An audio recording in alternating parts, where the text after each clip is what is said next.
Alright, well, I'm back live streaming again. I finally got some internet set up down in the throne room, so I'm planning on documenting a bit more of my process through live streams. So I think what we're going to start off with doing is I've made the decision to edge highlight some of these panels, well, all of these panels, and I'm just going to kind of, document my process as I go along, and you guys can see the progression in real time.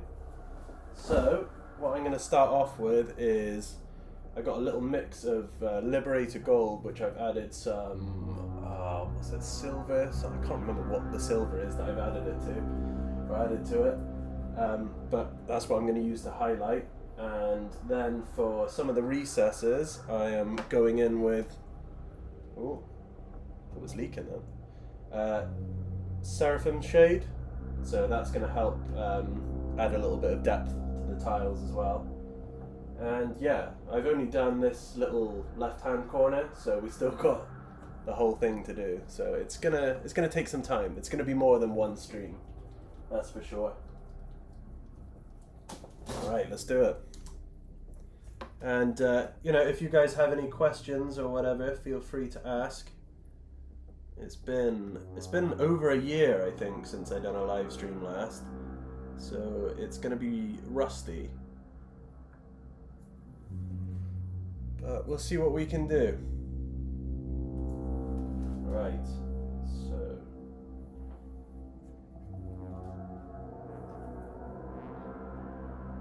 essentially what I want to do is just make it pop a little bit more, because when I look at pictures of it, the tiles look quite flat, so I want to give them a bit more definition really, and this is the way to do it. I know it's a little bit crazy. Oh wow, okay. I got my chat up on my phone as well, so if you just see me staring at my legs, it's me reading the chat. Well, got Canada, France, thank you for tuning in, guys. I'm hoping to do a few more of these, so I can show you guys the progress in real time. Also because I'm really bad at keeping to a schedule of making videos, so you probably notice if you watch anything on this channel that the uploads are really patchy. So I figure this way we can sort of hang out, chat, and I can actually get some work done as well. Northern Ireland as well. Yeah, there's quite. To be fair, I didn't think. I thought for the first stream back, I was probably going to have like 1 or 2 people. So, 8, 9 out of the gate isn't bad. So, thank you for that, guys.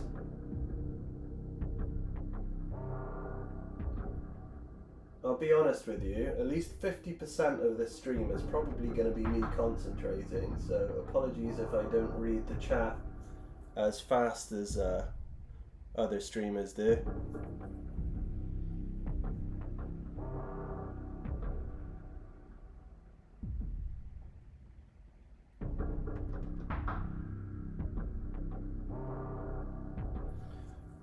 Just got to be quite delicate with this, really. I find that takes a lot of my concentration.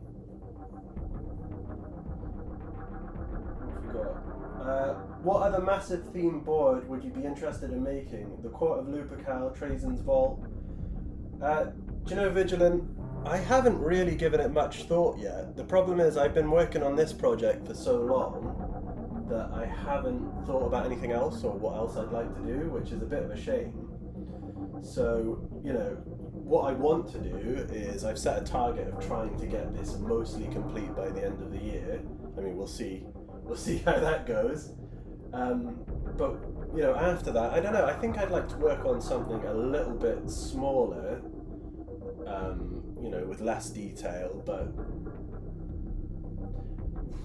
yeah, I don't know. Something Necron could be quite cool, I think. Yeah, as I said, honestly, I just haven't really thought about it. I think I need to put a bit of thought into it, but I just see that there's so much work ahead of me that I've got to do yet that it's also kind of hard to think about at the Same time.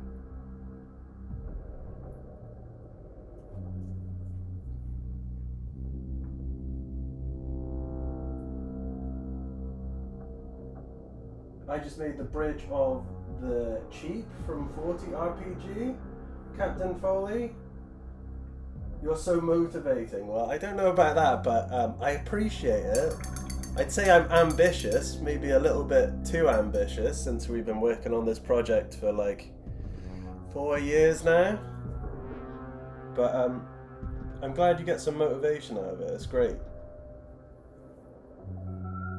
Just don't bite off more than you can chew, like I have. Scott Palmer, you mean you're not going to just turn your whole house into the rest of the Imperial Palace? Well, I think I've taken up enough space, to be fair. Like, this room, I know that the camera probably doesn't give a good representation, but this room is pretty big, and this build takes up, yeah, most of it. So, no, I don't think there's going to be any more expansions. Like, there's enough to paint now here. I have my work cut out for me. Building didn't seem so difficult, but now the painting is.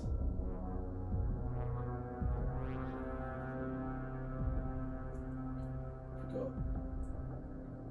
Well, I appreciate that, Captain Foley. I'm glad. I am glad.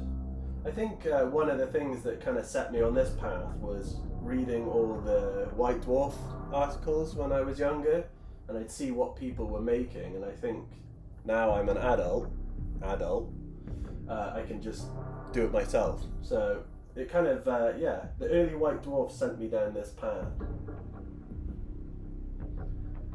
The main thing I feel is missing from the regular videos on the channel is the rope process. So it's, oh yeah, I see what you mean, yeah. Yeah, well that's what I want to do. So I'm hoping that I can do some normal videos as well, but I feel like, you know, when there's times I just want to sit down and work on it and not feel obliged to, you know, get a camera out and get all the individual shots and everything, I feel like I can just, you know, start streaming because it's easier, and I just, you know, can talk to you guys at the same time. So it feels a bit less stressful, to be fair. And I think I don't have to stick to a schedule with the videos, so I can just like hop on after work and do one of these.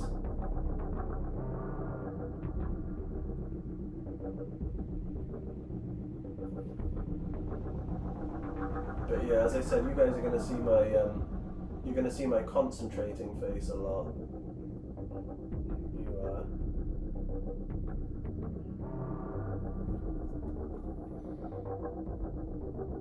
You me when I sew, me when I sew versus me when I read. Yeah, that sounds about right. Definitely for this one. I know it sounds daft, but I definitely underestimated the painting when I was building. Because you know, I've started painting it and I just want to make sure that it's as detailed as it can be. I don't want to put all this effort in building and then kind of half-ass the painting, so that's why I'm, you know, that's why I'm sowing what I reap now.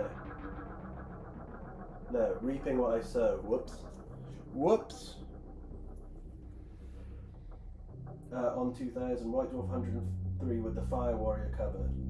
I'm not sure I actually have that one. I kind of had like sporadic copies of White Dwarf because I kind of dipped in and out of the hobby, I guess, when I was younger, so I never had like a subscription.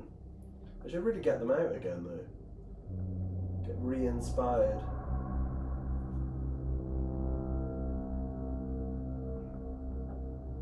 I'm also trying to be a little bit picky. I've mentioned this on a few comments on Instagram, is I'm trying to be a bit more picky with the highlights for this.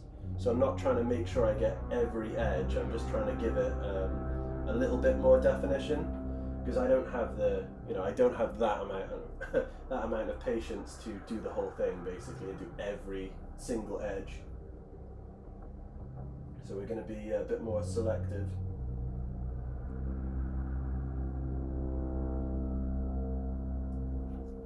Oh, we'll get there.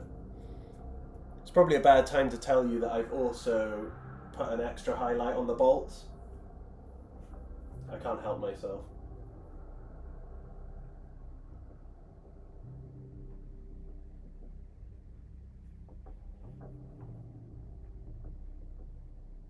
Yeah, it's nice to talk to you guys as well. It's nice to have some like real-time input, I guess, because most of the time you guys are just watching the videos or seeing the Instagram posts, and they're obviously like curated content. You're not really seeing the you know, the progress being made in front of your eyes. So here you guys can kind of see what I'm doing. You'll probably see me fuck up a few times as well, but hey, yeah, and it just gives me a chance to kind of hang out as well, so I'm looking forward to it.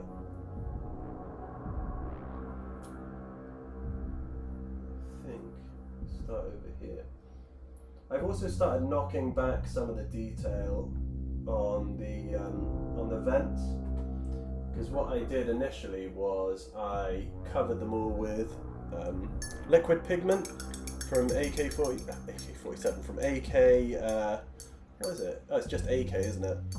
And it looks a bit too over the top, I think. So what I've done down here, even though you can't see it with the camera, is I went over with a sponge and some black, and then I put some silver on it, but I've kind of knocked back some of that dust a little bit, just so it's not too overpowering. I'll be honest, it was my first time using liquid pigment. I think I might have been a little bit ambitious with it. Far from the first to say this, but I'm sure it's, I'm sure, but a tad ironic this channel is called Imperium Nihilus when the Astronomicon is very much visible. Didn't even think about that. Right, let's start another one of these. This is actually, well, if I don't know if any of you guys seen some of the last streams that were probably over a year ago now, but I wasn't actually streaming from the throne room. I didn't have any internet down here, so I had to stream from somewhere else, which, you know, it was alright because I was working on elements of the actual Emperor on his throne, but here I can pick up and, you know, drop whatever I want to do, and it's much easier. I've got everything I need around me now. I don't need to spend hours preparing before a stream.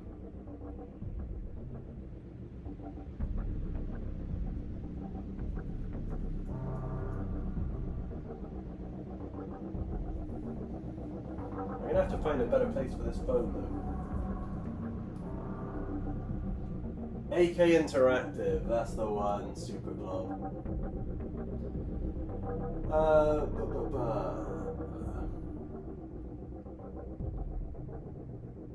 It was chalk. When you see my first short, it was chalk. What do you mean it was chalk? Chalk as in, I don't know.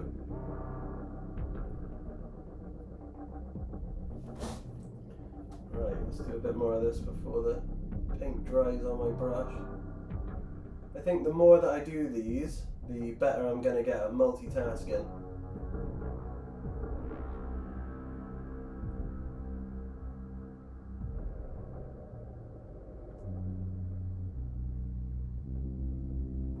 And when I've got a good section of this done, I'm going to take a picture and I'll put it on my social media pages so you guys can see.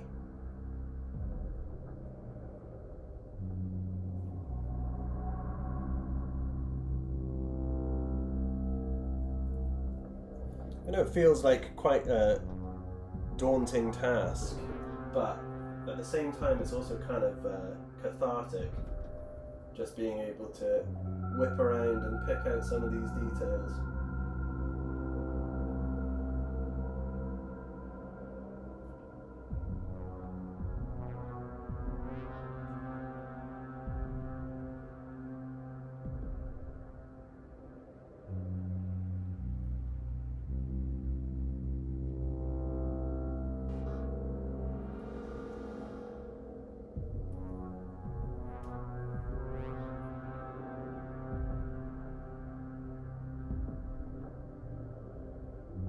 Also, you used it as the thumbnail. Any thoughts on the recent animation?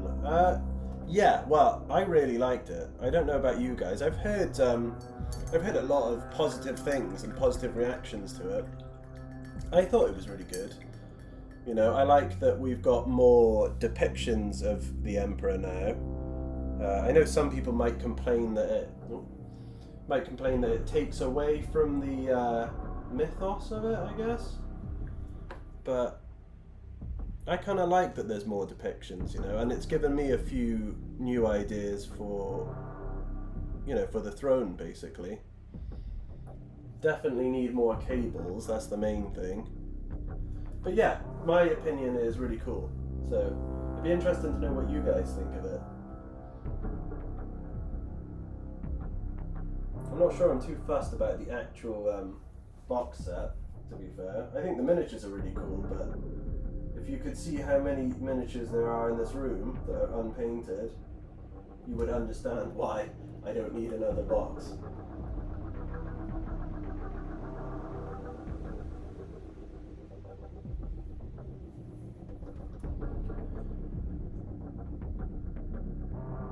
The new 11th trailer was great, yeah. See, I thought it was really good. I thought it was really, really good. I'm hoping that going forward they kind of embrace it a little bit more and do more animations like that. I know you've got Warhammer TV and stuff, but I mean just for like little trailers and stuff for editions and campaigns and stuff.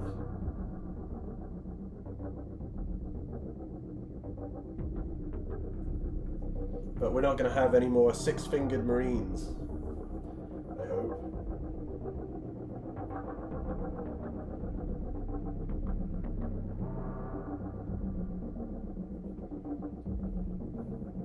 Alright, it's looking good.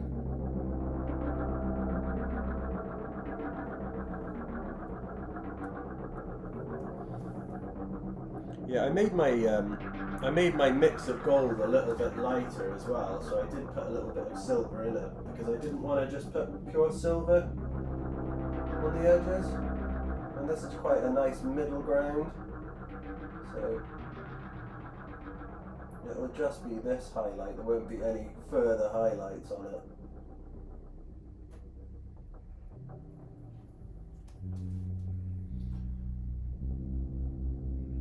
Hey Marcin, how's it going? It's been a while, hasn't it? It's been a while since the last live stream. It's good to see you again. It's good to see you still got a green name. Thank you very much. Let's see what we got. I'm most worried for the 11th that Tyranids are going to be much more expensive since they aren't the main discount box anymore. Yeah, I mean, it's an interesting thing to think about, really. It's been Tyranids for quite a few sets, hasn't it? Starter sets. I'm trying to remember.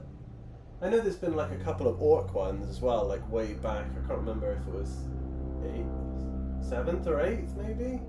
They had Orcs. It's kind of like Orcs, Tyranids. Have they had any other ones? Feels like it's mainly between Orcs and Tyranids most of the time.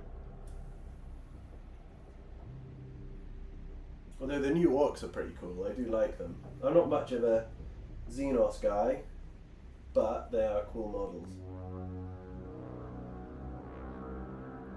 And they're not allowed anywhere near this throne room.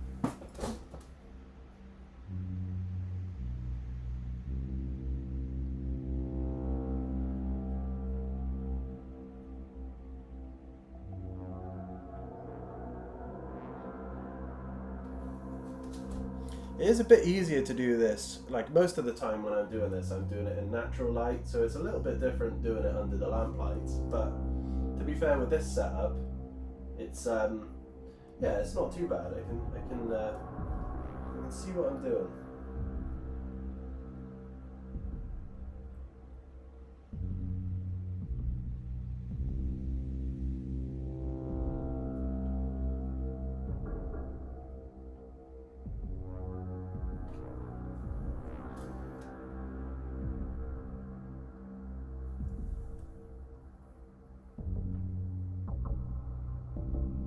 You must be very strong-minded to decide to highlight all those plates. Well, I don't know how long you've tuned in for, Marcin, but I was saying before that I'm being a bit more selective with the highlights. So instead of just doing straight lines and edge highlighting everything properly, I'm kind of almost stippling it, I guess, on little bits just to make it pop a bit more. So basically it's not as unforgiving task as you would expect. And then on top of that, I've got some seraphim sepia, and that goes in the recesses just to bring it out a little bit more. But yeah, it's not all that bad. I feel like I've painted worse individual models than with details worse than this, basically. Let's see, shout out Third Ed, Dark Eldar Warriors. What the fuck is a Drakari? That I once stood on it and went into my foot. Whoa. I remember them. It was the first box that got me into the hobby, was 3rd edition. I know like a lot of people my age, it was kind of their intro into the hobby as well, because the artwork and well, essentially I feel like it's the artwork, because that John Blanche piece is just incredible. But yeah, those spiky Eldar Warriors were, Dark Eldar Warriors were a bitch. It's funny, I don't think I ever painted anything from that box. I owned the box as a kid, but I don't think I ever painted any of the miniatures. I think I just stuck them together. I feel like as a kid I probably didn't have the patience that I do now.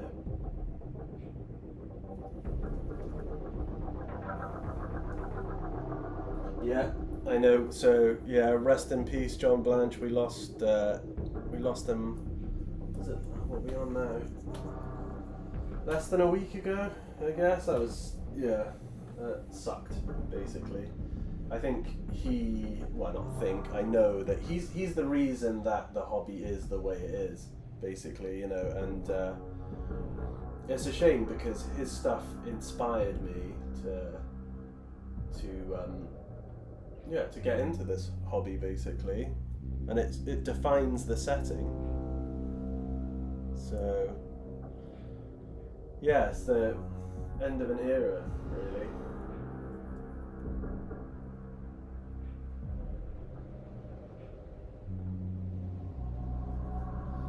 It doesn't help that we were given that what's it, the Horus Heresy box set with the Marine with the 6th finger. That wasn't so great. The GW have said there is a firm stance against AI, but when you're seeing 6 fingers on things, you hope it doesn't become a regular occurrence.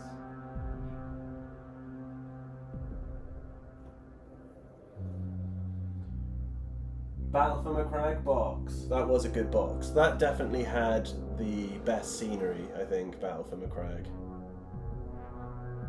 Or is that Blackreach? Am I remembering wrong? Macragge. Man, I'm gonna have to look now. You've made me curious.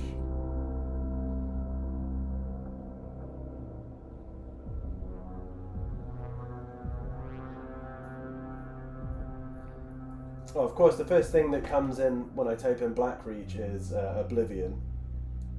Or Skyrim. Let's see, Blackreach box set.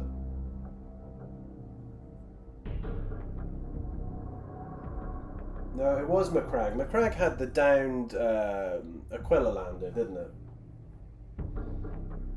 That was a fantastic bit of scenery. I've got 2 of them kicking about somewhere in here.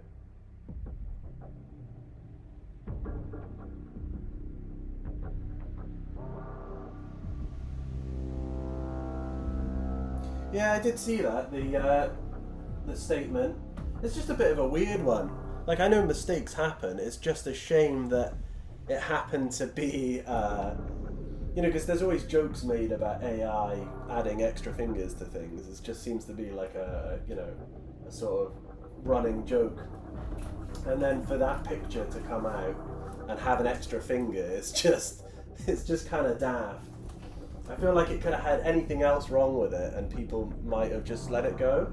But the extra finger thing is, yeah, it's unfortunate. It's unfortunate that that was the mistake.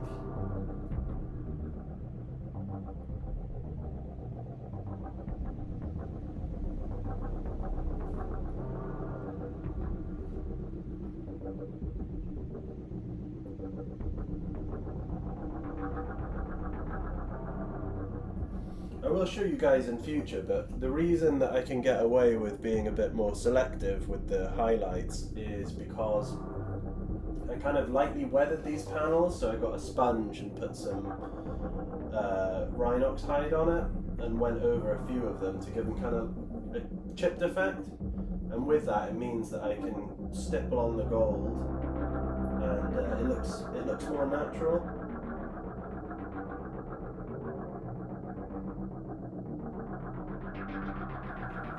Some water there.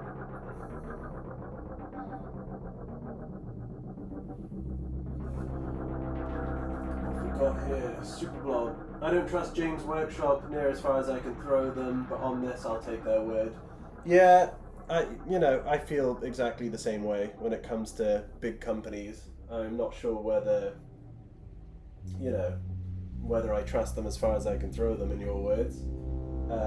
But there was a firm statement, and I think there would be legal kickbacks, or legal repercussions if they were using AI after stating that they weren't going to. And it's just a shame, because we don't need AI for, don't need to use AI for the art, really, when there's such a creative team behind it. It would just be a shame, really.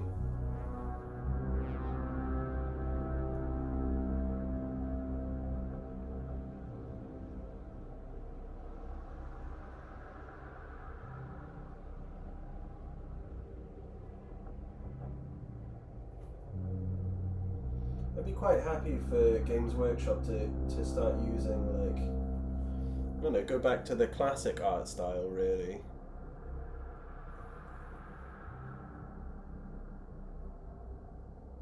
I don't think that'll happen, but hey.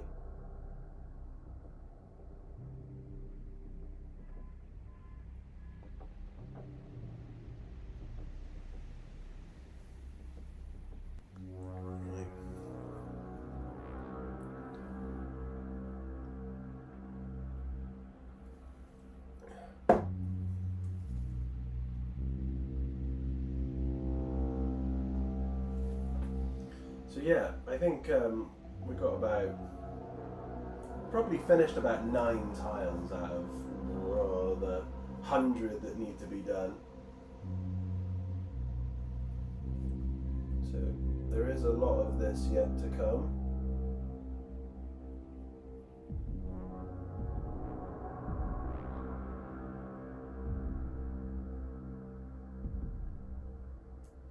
Obviously, I'm not going to drive myself too mad. I'm not going to mutually work on this.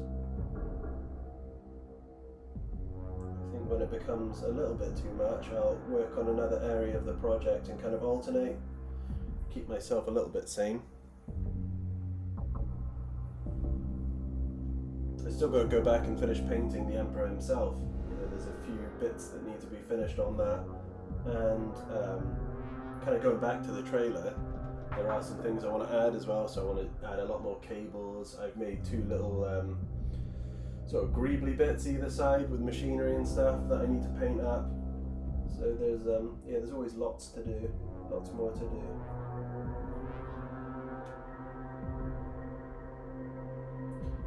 Yeah, see, I was trying to think.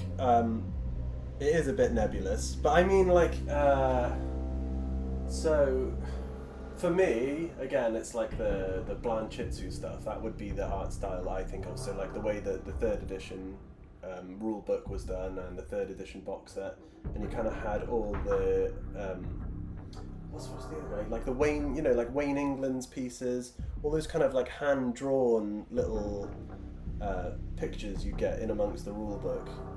Like I feel we've moved away from that a bit more, and everything's. I know digital is like you know, digital art is. I don't want to say more accessible. I'm trying to think of how to word this without without sounding like a knob, basically. Photo editing my ass. They are into AI as all companies, but it's sad they are making all this money now and still make such mistakes. Yeah, I don't know, Martin. I don't know whether it is just that's the thing. Again, like I don't completely trust, but I don't know whether it is AI. You know.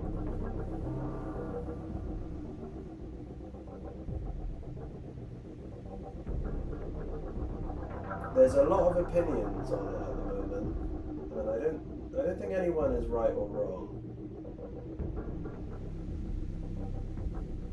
But yeah, I feel like if I was Games Workshop, I would have nipped that in the bud straight away, because there was a bit of a delay when it came to the response, and I feel like you would just want to get on top of that as quickly as possible.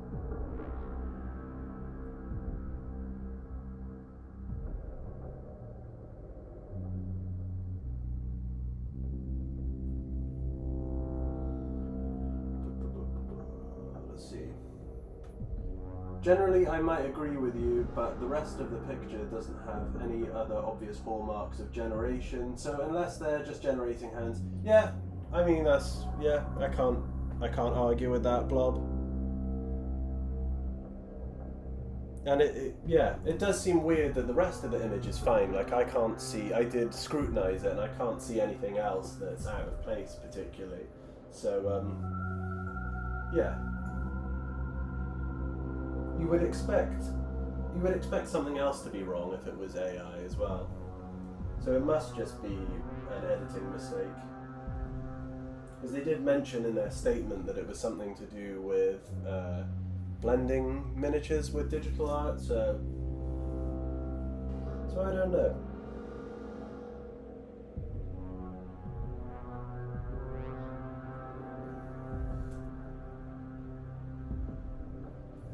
I know there was probably more uproar about the jetpacks for Mark 4 or 5, as they released the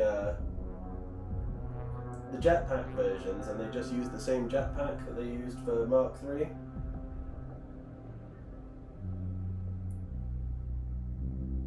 feel like some people found that a little bit lazy.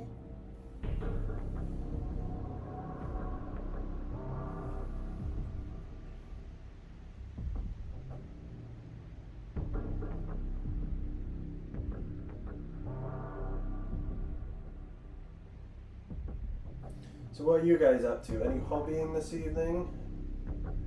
Do we have anything on the desk? Anyone else edge highlighting anything? Make me feel better about what I'm doing?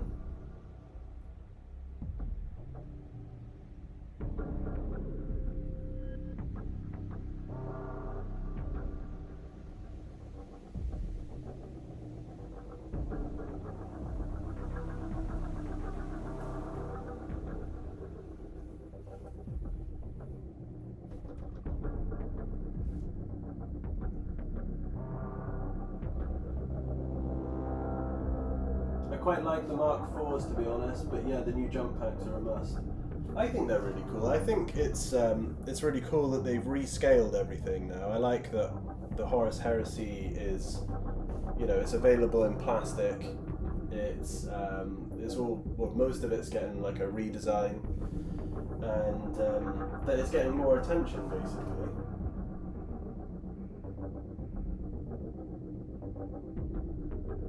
Used to spend a lot of time looking at Forge World and looking at all the models that they had on Forge World, but they were always, well, I'm not going to say they're not expensive now, but you know, they were expensive on Forge World, and they were also, you know, resin. It's a lot easier to work with the plastic than it is resin.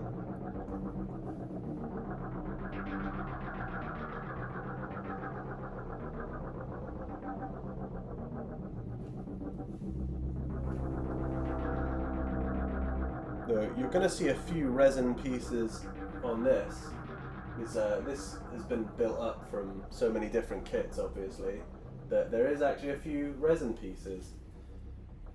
I got donated some pieces from I don't know if it's like a Warhound Titan, and it's all like the cables and sockets and some icons as well. And that was donated by Tom, a guy called Tom, a while back. But yeah, so I am going to have some resin on this. I've kind of kept them aside because I don't know, they're quite special pieces, so I don't know what I want to do with them yet. Like, I don't want to kind of stick them in this mass of cables and stuff here at the bottom. I kind of want to save them for, like, I don't know, points of interest, I guess. I was thinking of using some of the cables maybe for the Emperor, like going into the back of the throne, because that up there still needs to connect to the backboard. So maybe for something like that.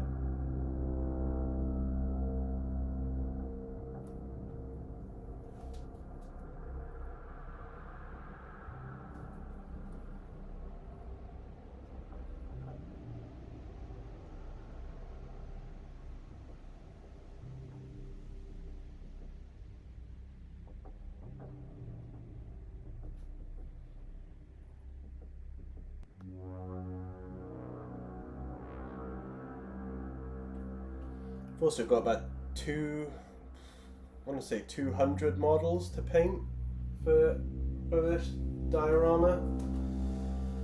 So that's going to be quite a time-consuming feat. I might have to outsource some of it and get someone else to paint some, just to get things moving a little bit quicker, maybe.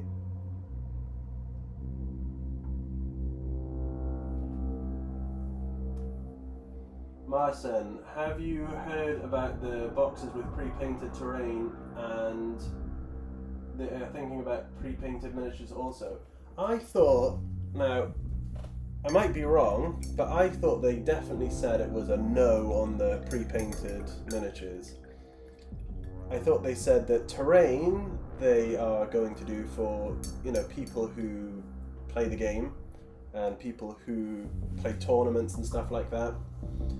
And I suppose for people who just don't have the time to paint scenery, which is, I feel like it's understandable, because, you know, obviously some of us have more time than others to spend on the hobby. So, yeah, I don't know how I feel about it. I think as long as it doesn't become the mainstream thing, I think as long as you can always buy and assemble and, you know, paint your own terrain, it's fine. But for, you know, for the tournament people and time strap people, I think it's fine. It would be a bit rubbish if they decided to move into pre-painted miniatures at this scale, I think, because I feel like it kind of takes the point away from the hobby. You know, like it's always been you build, convert, paint them yourself. So it would be a bit weird if they started launching the same scale as painted, you know. But I don't think they will. I think the scenery is one thing, but the miniatures is probably a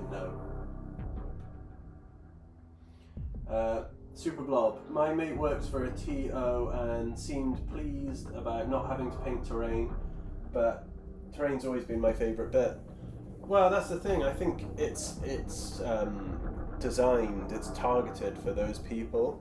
I think people like us who enjoy painting terrain, it's not really supposed to be for us. I think that's okay, you know. And let's be fair, if you really wanted to, you could buy it, just rattle can over it and paint it the way you want to paint it. So yeah, I don't think it's a bad thing. Also, a lot of people seem to forget that they did do it before, because way back in the mid-noughties they had one piece of scenery that came pre-painted. I want to say it was called like a shrine something, and it was at the corner of a church-looking building, and it had all the stained glass, and it was all pre-painted, and that was, that was okay. So yeah, I don't know. I don't think it's the end of the world. I don't think it's like one of the horsemen. Let's see, Fated Potato, not 40k or even Warhammer, but I'm finishing off some figures from Guards of Traitor's Toll. Hardly edge highlighting the throne, but still getting tedious. It is tedious. It can be a very tedious thing, edge highlighting. But it's like, I don't know, it's worth it in the long run. Your models look better, I think, through doing it. But it can become tedious.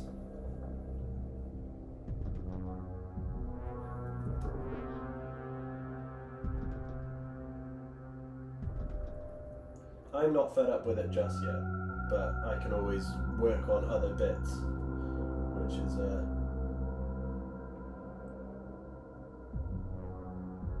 small bit of grace.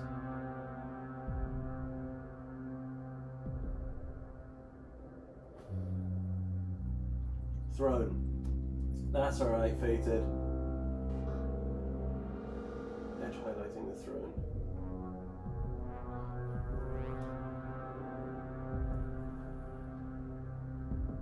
It's bloody expensive though already. You're right, Blob. It is expensive.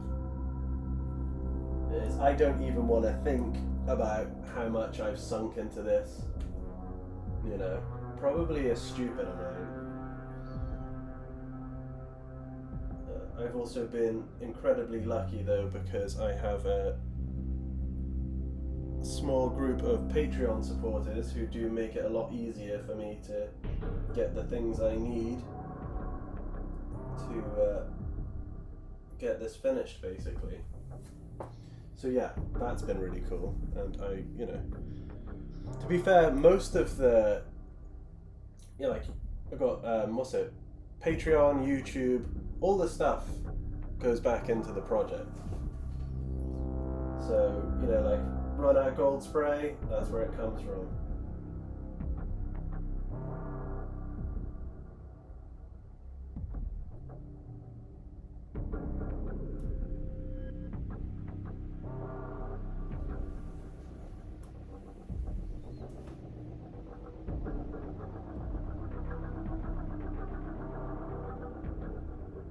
But it's like I said, most of the project now is just going to be painting, because you can see behind, oh no, moved the wrong way.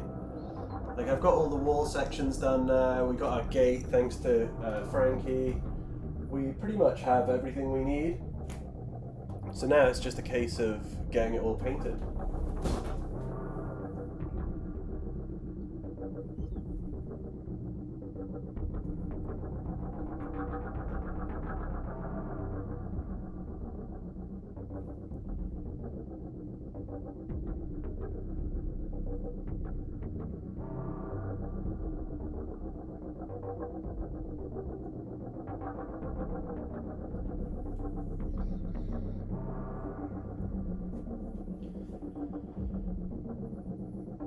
I'm almost hoping as well that my painting skills don't improve too much as I paint this piece, because I feel like if my painting drastically improves, you're gonna see it throughout the project. So you'll see the bits that I started with compared to like the last bits I've done, and they're gonna look vastly different.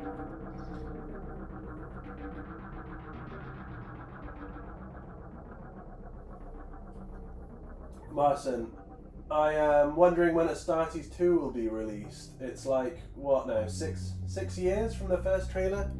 Do you know what? I forgot about Astartes 2. I did. I'd love to see it. I thought Astartes was brilliant,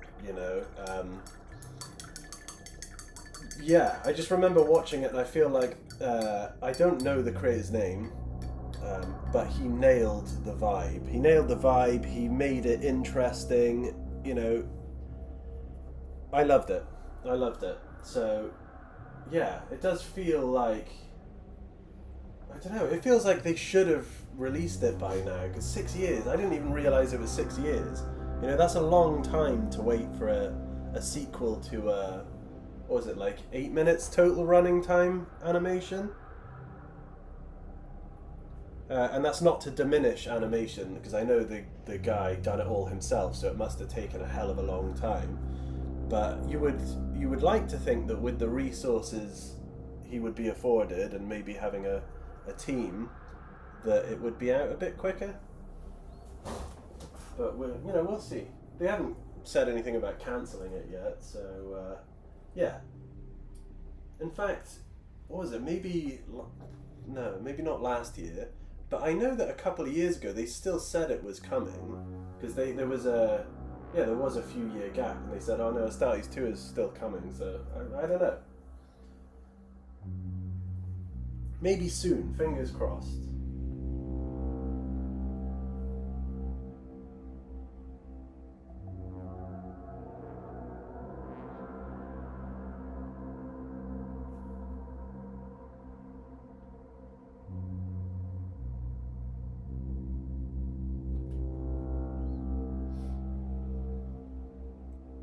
If I'm honest with you guys, I haven't watched I haven't really watched any of the series from Warhammer TV.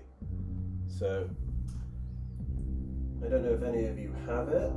Is it worth getting? I know that when it first released, there was a lot of people saying, well, you should probably just wait till they release a bunch of stuff on it, and then go on and buy a month's worth and binge it all. So I don't know if that's something I should do. Maybe just buy a month, go on, watch it all, and then cancel. Because the episodes aren't that long, are they? They've got to be like, what, under 10 minutes for each episode of the animations? And I'd probably bypass the Age of Sigmar ones, because they're not really for me.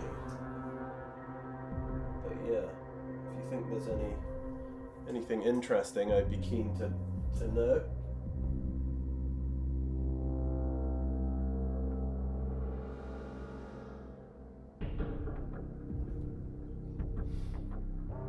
In my opinion, Games Workshop have it already, but the premiere will be near the Amazon Warhammer 40k show. I feel like that's a long time to wait though, Marcin. I feel like that's a really long time to wait, because that show has got to be a couple of years out yet. Because, yeah, I haven't heard anything about that. But I would imagine that that's going to be quite a big undertaking, so...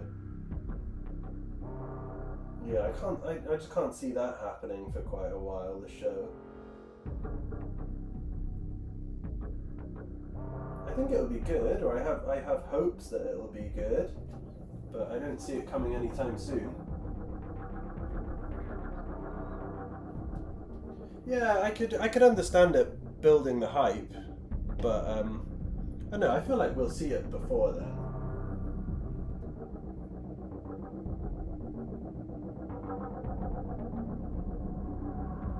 Just hope it's as good as the first one, really.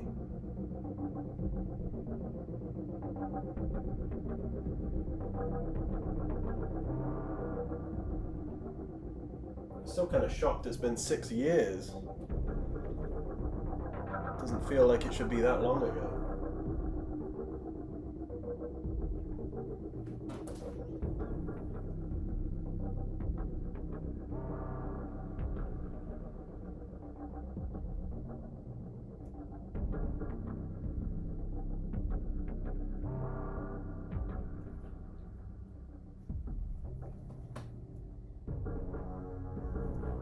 It's definitely satisfying seeing, I don't know if you guys have seen the image I posted on my Instagram.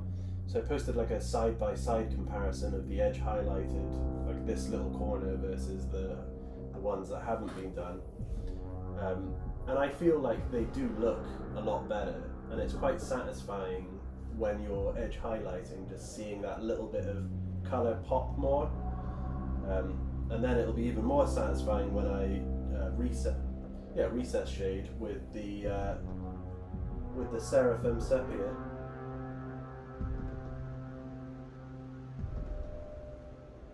And it's quite nice as well because it's a weathered floor, not everything has to be perfect, so if I make a mistake or I dab a bit too much on there, it's not really the end of the world.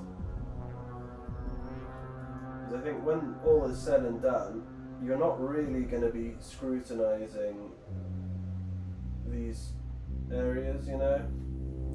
I think you're going to be taking in all the other stuff that's going on.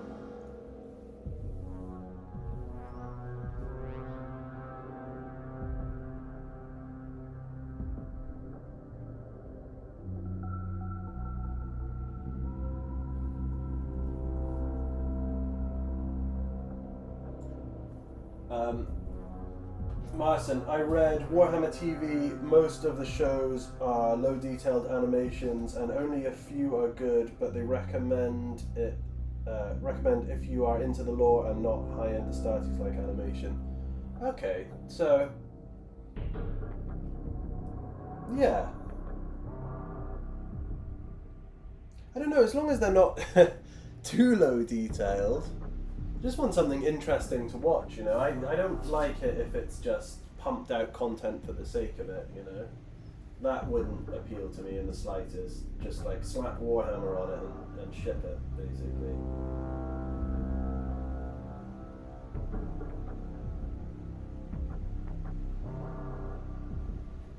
I did like the secret level thing they done for Amazon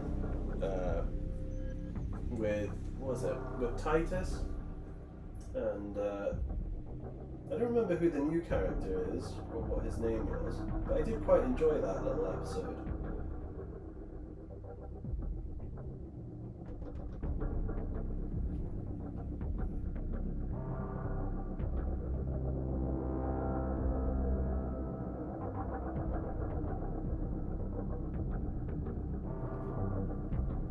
I can tell you what I am keen for is Space Marine 3. I was going to say Space Marine 2 then.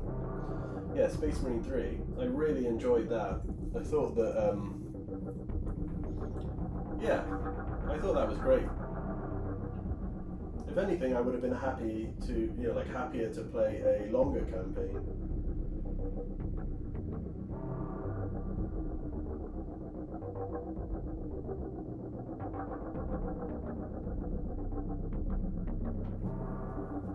And a lesser known one, my brother used to have one of these VR headsets with a couple of games on it, and I remember convincing him to buy the Battle Sister game.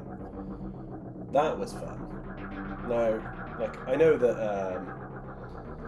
you know, I know that like VR is a bit of a gimmick at times, but I did find that game really enjoyable. Yeah, kind of want to play that game. Now I've got to get a headset myself though.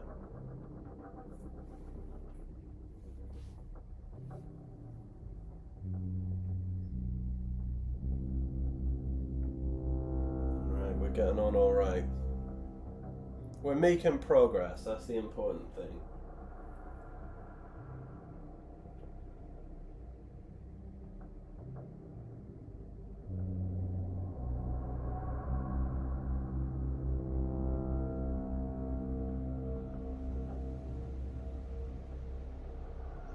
I was in two minds about what I was planning to do for this stream, so my other thought was, instead of edge highlighting, what I need to do is, because a few people have rightly pointed out that it's taking a while, so I think I need to get cracking on some other areas. So the other thing I want to do is start picking out some of these cables with a black, basically.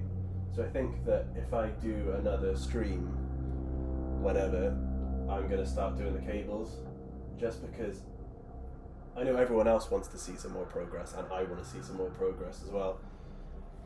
I feel like sometimes I stall a little bit, and it's not due to like laziness or anything like that. I feel like sometimes, as daft as it seems, I get a little bit overwhelmed with, you know, bits that I have to do and what I still have left to do. And I think that can occasionally cause like a bit of a paralysis, and then I just end up doing something that's not very productive. So yeah, what I think I'm going to do on one of the streams is get some of those cables done, and then maybe that'll be an oomph to get things going a little bit quicker. Because I don't want to be doing I don't want to be doing this in another year's time. Not because I don't enjoy it, but because creatively I would like to work on something else.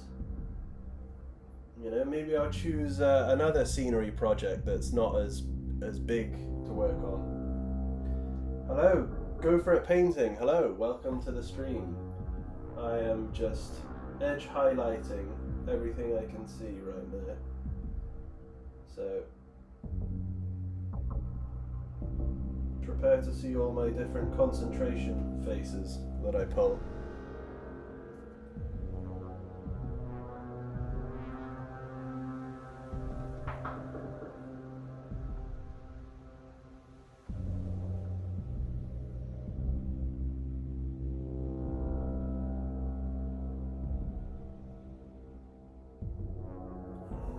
Tomorrow, when I got the natural light, I will go over this again and just make sure there's no glaring mistakes. But for the most part, I think it's looking pretty good.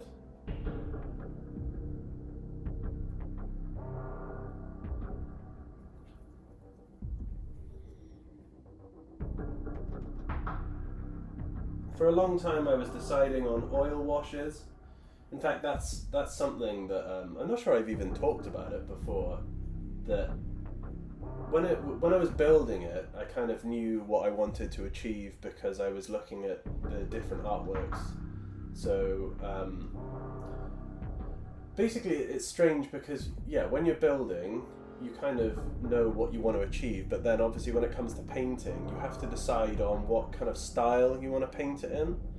And I think that I found it hard, and still find it a bit hard to decide whether I want everything to be clean and crisp or a bit grimy and a bit kind of like run down. So I feel like what I've ended up going for is somewhere in between. So things are still a little bit grimy and run down and everything, but in the same vein, it's got that level of detail, if it makes sense. But getting to that point of deciding it was quite difficult because I just couldn't think of how I wanted to paint it, basically.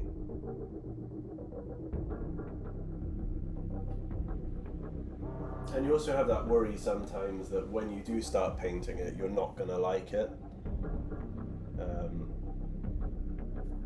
Which I feel like lots of creative people have, is you make something, you're like, oh cool, I hate it. But luckily enough with this, I don't think it's been too bad. There are moments I look at it, I'm like, oh, I would change that, I would change this. But for the most part, I think I'm quite happy with where it's heading.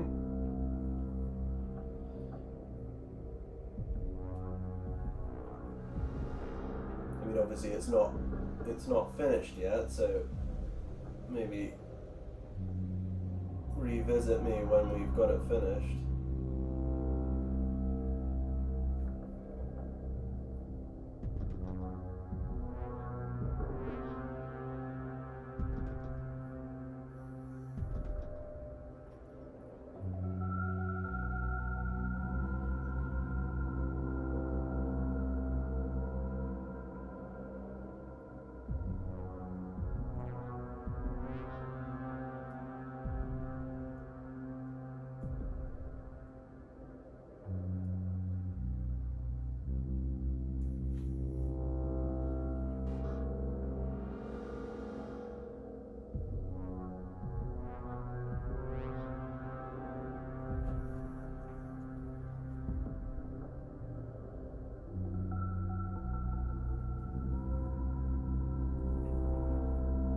Definitely going to be a few moments where the silence kicks in.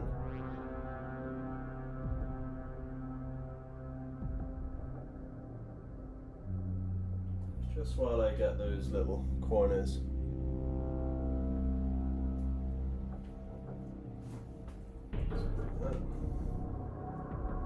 yeah, we're getting there. We're definitely getting there.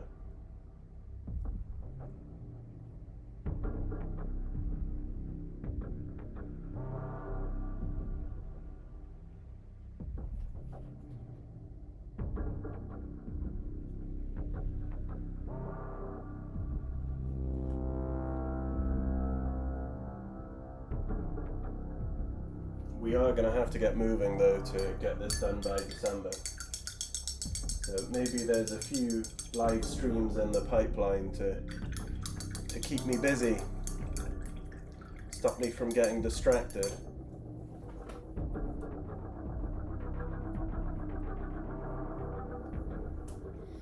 think we need a bit more of this.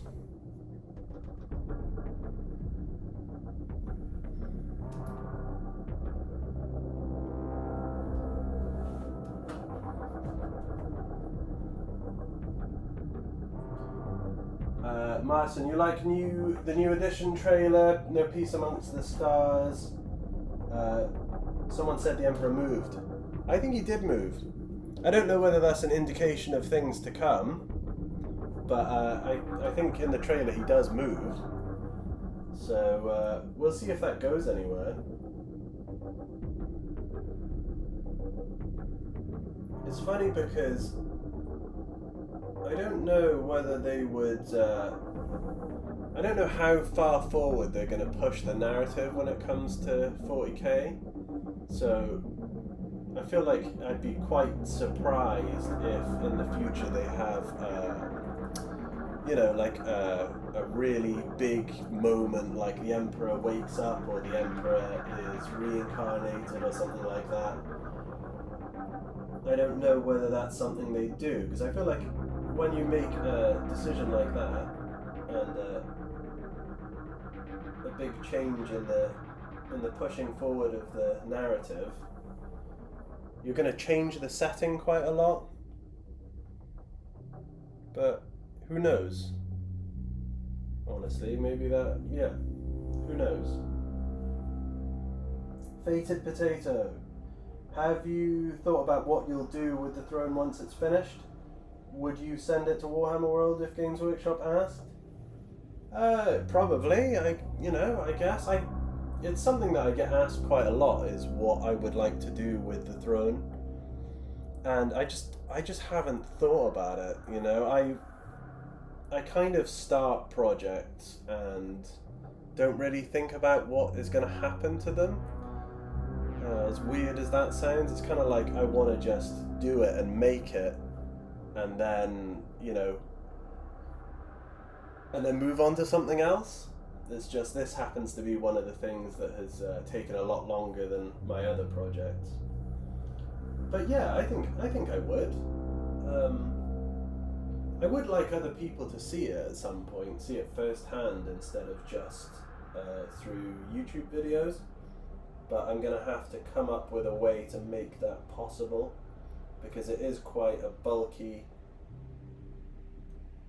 It is quite a bulky diorama, and it's pretty heavy as well. So I just have to find a way to maneuver it safely. One of the things that I do think about is all the little bits that are going to go on, all the miniatures and stuff. I don't know whether I will ever permanently affix them. I think it might just be a case of, when it's set up, and then I can kind of like take all the miniatures off, wrap them up individually, and take all the other little bits off. So it just makes it easier to transport if I had to. Also, the ideal scenario would be it could stay somewhere and be there for quite a while, because then there's going to be two instances where you're moving it, which is the panic-inducing part, and then when that's done, it can stay somewhere for however long, be looked at by people, and then come back. That would be the ideal thing. Also, it would give me space to work on something else, which would be fantastic. Fated Potato. I think that would break the established setting too much, to be honest. The whole thing for the Imperium is that the Emperor on his throne is in stasis. I agree.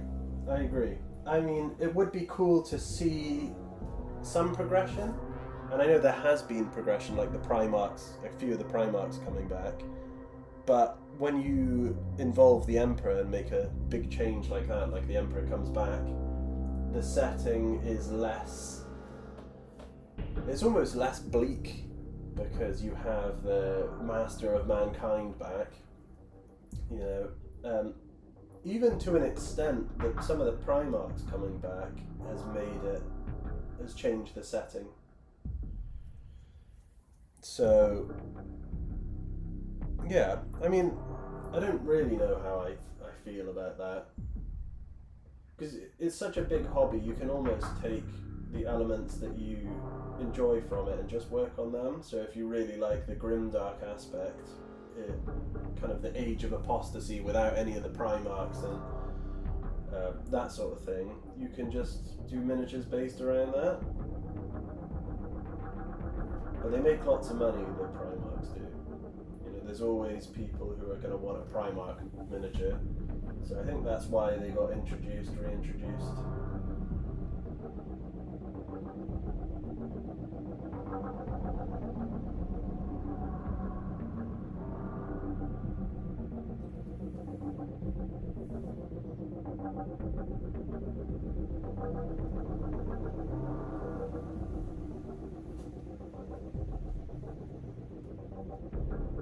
Marcin, right now humanity is getting heart beating from all sides, and they will do something about this. Maybe not full resurrection, but move hand, few words to increase morale. Yeah, that seems like a sensible way of doing it. I think there are other ways of achieving a sort of breakthrough with the narrative without changing the setting. I don't think I'm smart enough to come up with anything like that, but I'm sure the writers and creative team behind some of the Warhammer lore will be able to do that.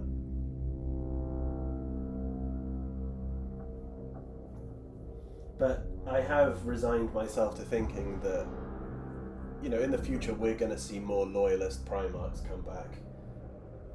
You know, eventually we're going to have quite a few of them, because there's already, what, let's see, Mortarian's back, what else have you got? Mortarian, Magnus, you have, why does my brain goes blank when it's under pressure, I feel like.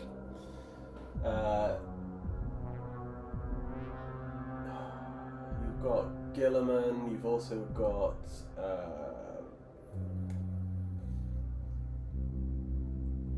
who else have you got? Oh, they've got the Lion. So, you know, you've already got like 4 or 5 back. It's only a matter of time before Dawn comes back. Bookmark this. And I think we all know that Perturabo is coming back, because Games Workshop released that artwork with sort of him, an ominous looking, might not be him, but it's like an ominous looking Primarch sized monstrosity in the background of one of their newer pieces, so I think we all know he's coming back at some point.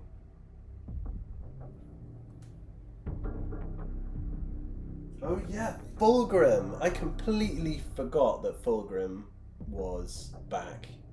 Completely forgot about that. Yeah, so, you know, the Primarch models sell, so they're going to bring them back, you know. It's just they seem to bring the Chaos ones back, more of the Chaos ones than the Loyalist ones, so I don't know if that's to always make it seem like the Imperium is besieged. But we will see the other ones. I do think we will see the other ones.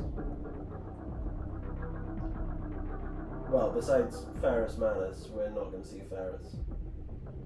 Unless they just release a disembodied head.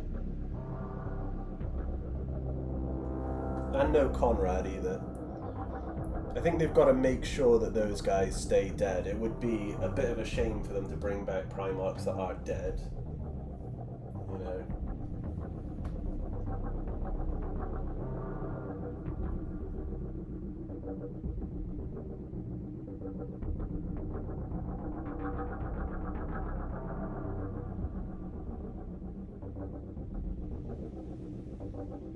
I mean, what do you guys feel about the current state of things? Are you happy with Primarchs?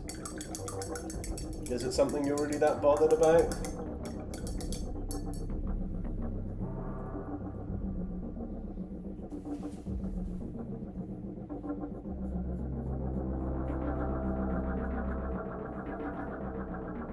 Corvus or Vulcan? Yeah, I mean, Vulcan definitely, because he is perpetual. So I feel like him coming back, there's definitely a lot more reason behind it. He might be next. I don't know who I feel like is next in the pipeline to come back. I know I said like Perturabo. I think he's a definite in terms of Chaos Primarchs, but I don't know about Loyalists. You know, it's a bit of a toss-up.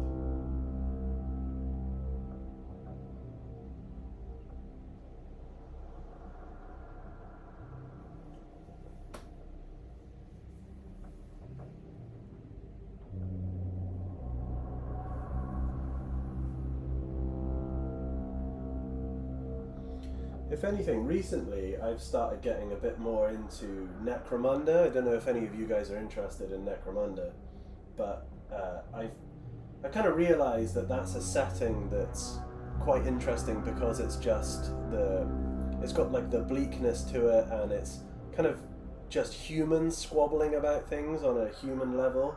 You don't have any like space marines, or I know you've got like mutants and stuff like that, but it feels more I don't want to keep using the word grimdark because that I feel like I need some other word, but like that as a setting I feel like is quite interesting, just because it's solely about, pardon me, like all these millions of humans on a miserable planet fighting for survival. That and the scenery for it that I've seen. There's a lot of creators who do some awesome scenery with Necromunda. So that's kind of captured my imagination a bit. Maybe that's somewhere I'll go after I finish this project. Maybe I'll focus on something Necromunda based. We'll see.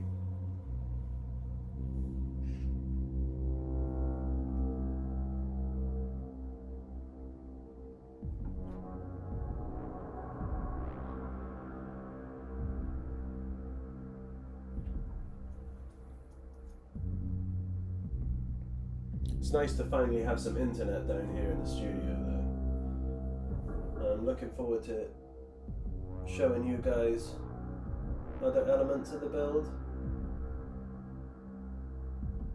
Because we've got a gate to paint, and well, got the two other wall sections to do as well. Still got to do the shades and the transfers and everything, so there is a lot left to do.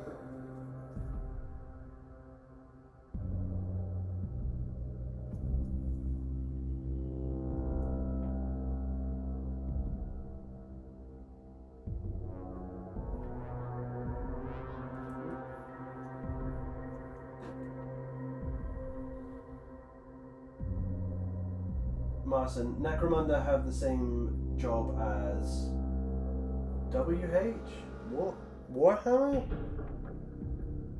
Am I not catching that abbreviation properly?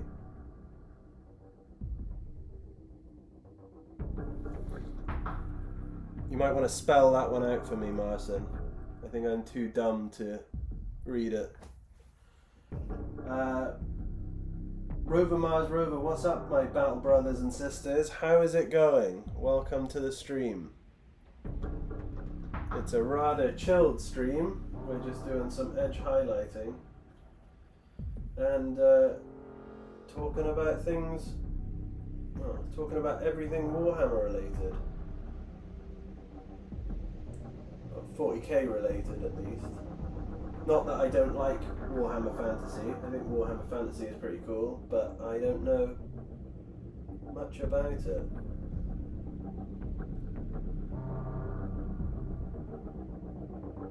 I'm glad that it finally got reinvested in though, because some of the miniatures that are out for Warhammer Fantasy are really interesting.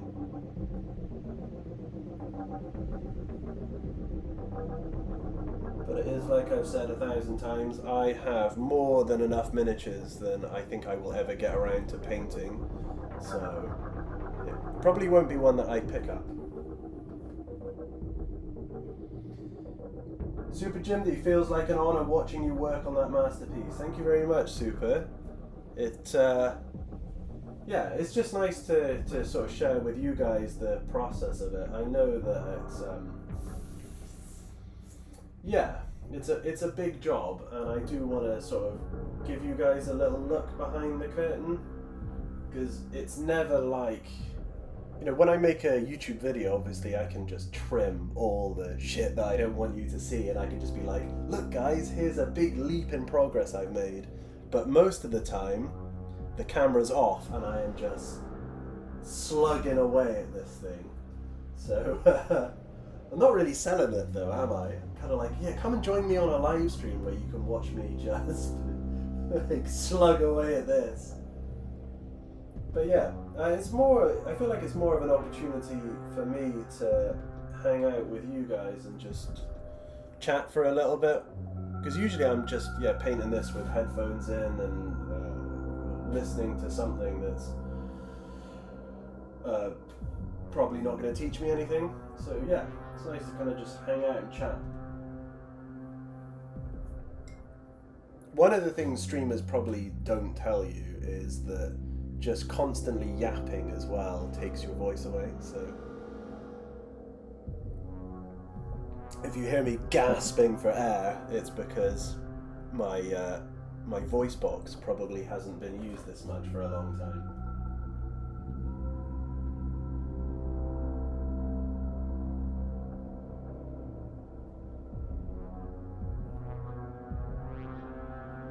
It's good though, because I've already got more done than I thought I would get done. So the stream is already a win.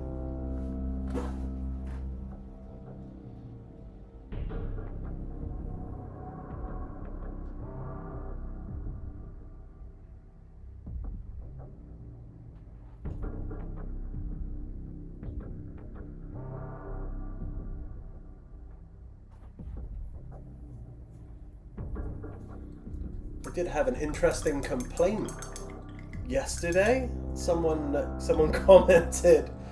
They had a little grumble. They said, "Why is it taking you so long? Why is your painting mid?" I don't know why he was more upset about the project than me, but hey, maybe he was very invested in at one point and then lost his patience. But yeah, that kind of amused me a little bit.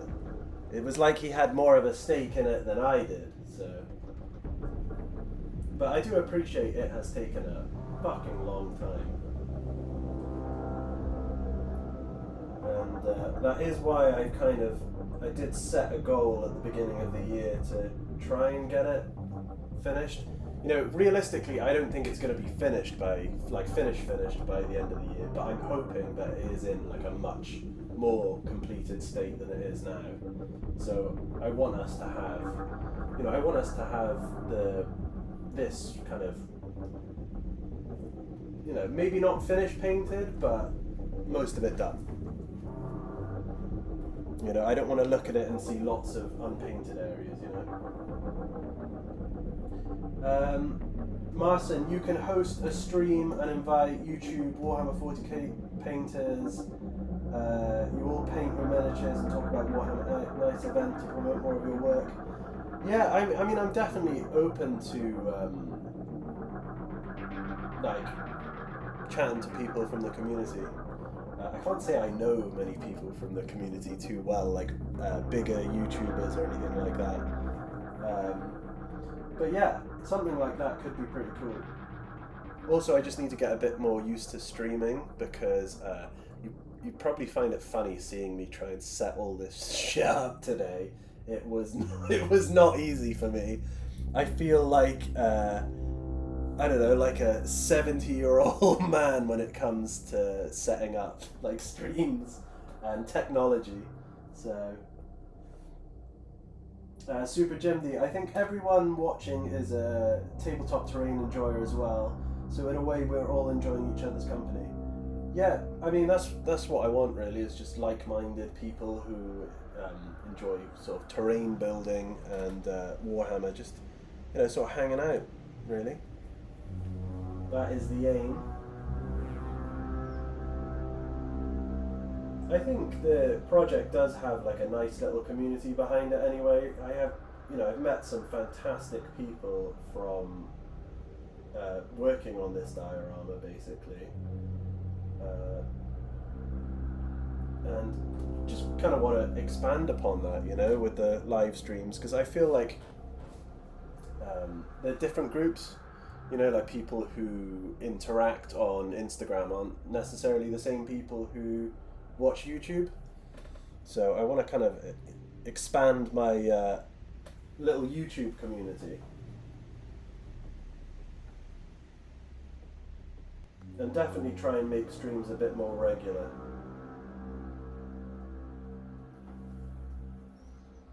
SG Special 180, Rome wasn't built in a day. What could that guy possibly expect?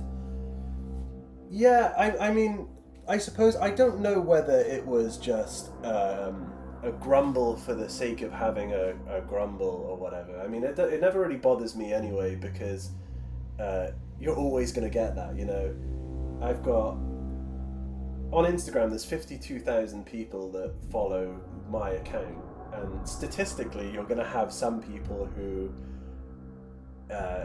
just want to troll or want to grumble. Mostly people have been great. I think since I've been on Instagram, I've probably only had, I'd say less than 10 instances of people being shit houses.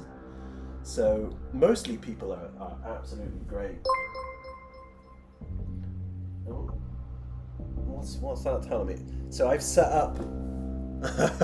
See, this is where you're going to see the 70-year-old man thing come into effect, because today I set up stream elements.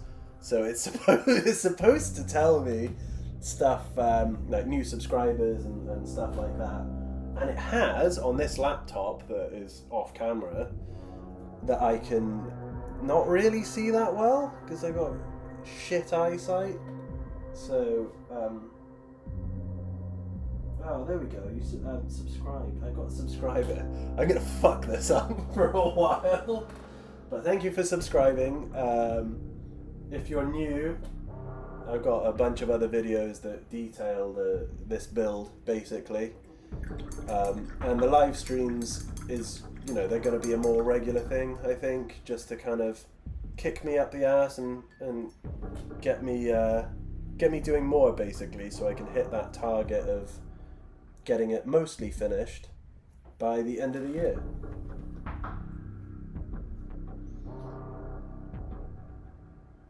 Marson, maybe you don't know them, but I think they are aware of you, and if you only reach them, I think they will answer. Yeah, I mean, I'm definitely keen. One of the plans that I do have is, when it is done, to get some people who play narrative games and stuff and make videos to play on it, because it gives you guys the opportunity, if you're into battle reports and stuff and the narrative aspect, to get a bit more enjoyment out of it. So I would like to work with some people in achieving that. Yeah, and as I said, kind of going back to, I would like it on display at some point too, so people can come and look at it, but I think that's going to require a bit more in terms of logistics than just reaching out to other YouTubers, but know, we'll see. SG Special, any thoughts on Big E's depiction in the last trailer that dropped, or how they portrayed the throne? Yeah, so we did have that question earlier, but I thought it was fantastic. I thought it was really good. It's, you know, it's the newest depiction of the Emperor that we've had in ages. I don't even know. Well, I say the newest depiction of the Emperor is the newest depiction of 40k Emperor, because obviously we've got Horus Heresy artwork and yeah. Sorry, I lost my train of thought for a second there. I think it was brilliant, and it definitely has inspired me to not make any changes, because I like the way that everything is at the moment, but add a bit more. I feel like I'm going to go a little bit more, I was going to say a little bit more ham with the cables, but I feel like, yeah, maybe, so we did have, let's see, I'm going to show you guys this. We did have an accident here a while ago.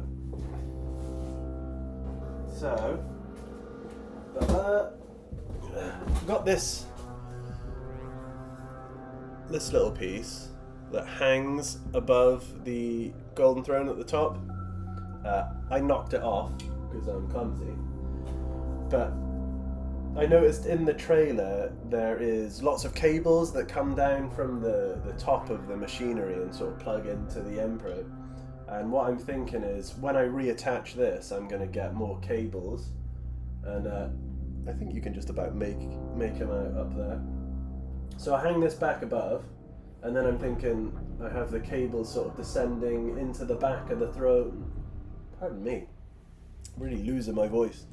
Yeah, cables going into the back of the throne and sort of plugging into the Emperor, basically. God, I can't remember the last time I talked this much.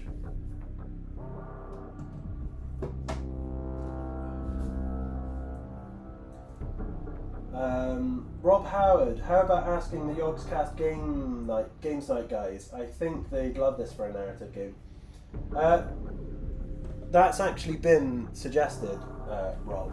So basically, I have a friend that I know in Bristol who I want to say he's done some work with the Yogscast guys, and he did recommend it. So I would like to definitely do something like that, because I know that they're Bristol based as well.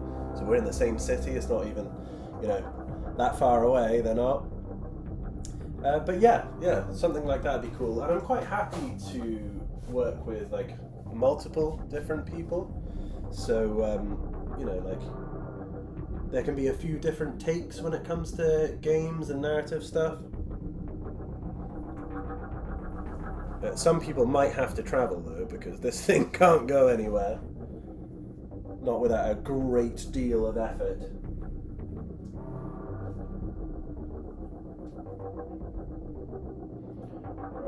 Let's get some more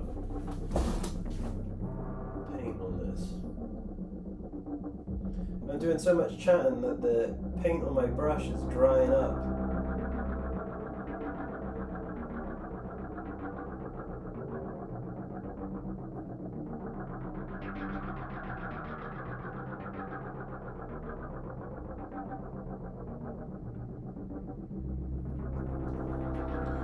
I'm sure you guys already know, because I've mentioned this a few times in the past, but I don't actually play the game because not that I wouldn't be interested, I feel like I would be interested, but it's just like time, because all of my hobby time is spent working on this. Well, I lie, occasionally I work on something small just to kind of keep things a little bit fresh. Oh, that's it. Oh, SG Special, thank you for joining the channel. That is awesome. We're going to make these more regular, so it's, yeah, I guess it's beneficial to be a channel member. It also supports building this, which is fantastic, because I go through paint and shades and everything like a motherfucker. So thank you very much for joining the channel.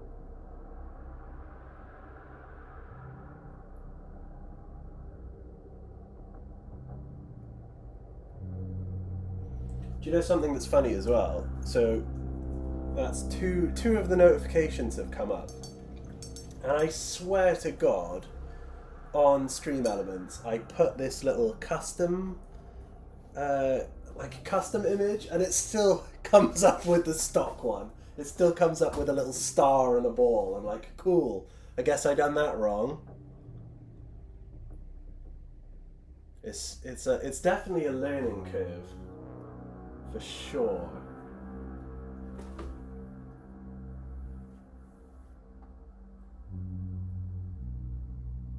Also, thank you for joining that tier as well. I know that's not the basic tier, so I really appreciate that.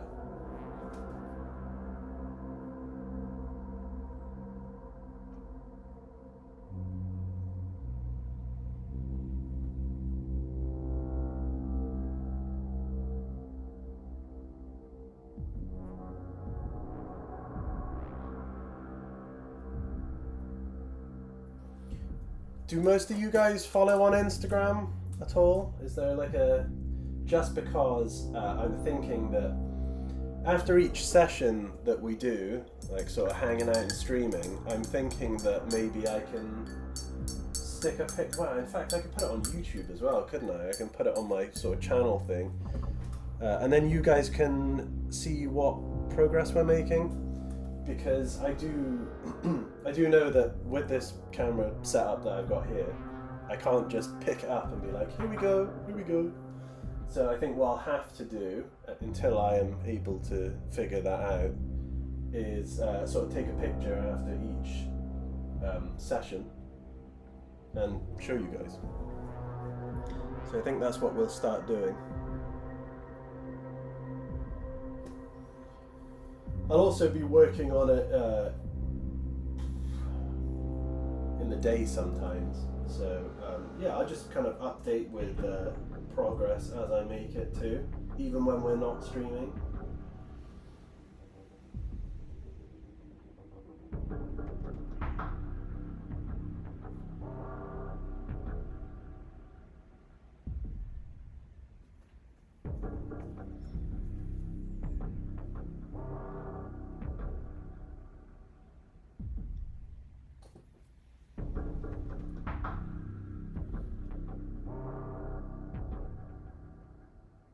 Well, thank you to all of you who have tuned in for this sort of first stream back. I'm sort of bungling my way through the first stream, but I feel like the more that we do, the more I get used to, I don't know, not stuttering loads on camera basically. Because we, you know, way back when we done about 5 or 6 of these streams, and it does become progressively easier, you know. It's just, I feel like the first one back is, it's not stressful because I do enjoy it, but it's also like, I don't know, we're focusing on so many things, you know, what you're gonna say, which bit you're painting. So yeah, might not ever reach that level of professional streamer, you know, where everything just comes easy, but hey, you're here for the build. You're here for the Emperor of Mankind. SG, that would be pretty cool. Love watching this project progress and appreciate the hard work you put into it. Thank you very much. That's, you know, it's as I said, it's just really nice to share it with you guys, SG. You know, a look behind the curtain, because I know in this day and age, everything can seem like it's super polished and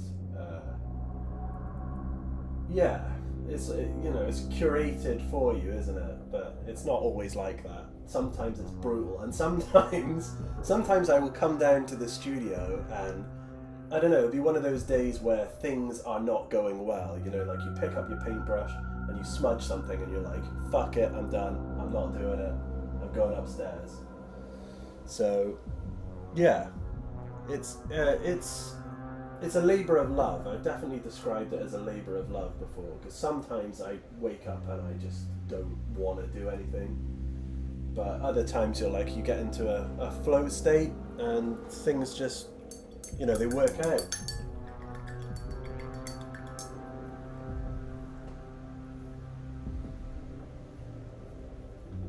With this hobby, I've definitely learned a lot. I came back to this hobby probably 8 years ago, I think. And I feel like when I came back to it, I felt like I knew a lot, if that makes sense. So I kind of came back into it expecting to kind of not nail it, but when in reality there was loads to learn, and this has definitely been a learning curve. I've had to learn how to use an airbrush, which I didn't have a fucking clue how to do. I've had to sort of pick my painting back up. I've learned how to sort of kit bash a bit better and assemble things properly. I've invested in tools that I didn't think I'd need. So I've got one of my favorite ones is I've got these very, very fine grit sandpaper sort of sticks, I guess, for getting rid of all the mold lines and stuff like that. So yeah, it's been like a huge learning curve, and I'm sure there's plenty more to come in terms of learning.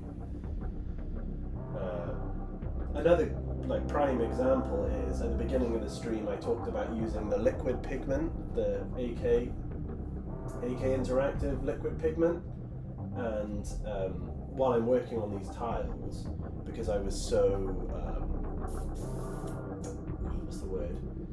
I kind of went crazy with it. Basically, stuck a load on, knocked it back a little bit with white spirit, and now I've realised that I want to knock it back a bit more. So yeah, I've kind of learned how to use all these other pieces of hobby equipment and hobby materials and stuff. So yeah, it's certainly been something.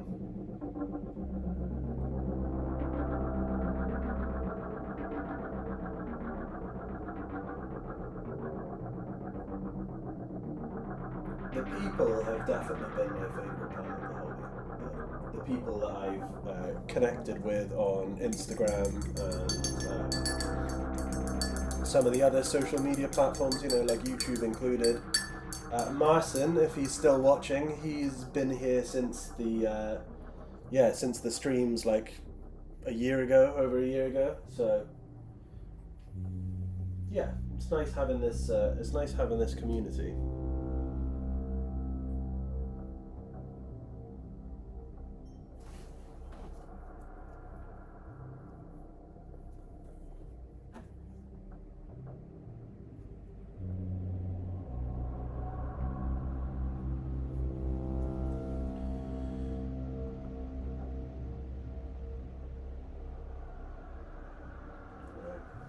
Figure out which bit I should do next.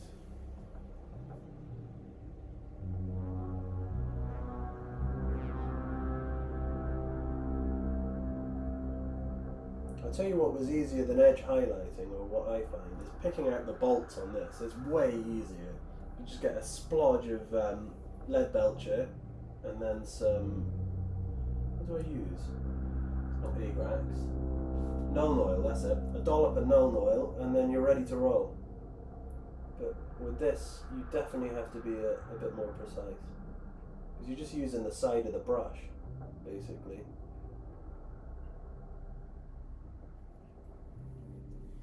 But it pays off, it looks cool.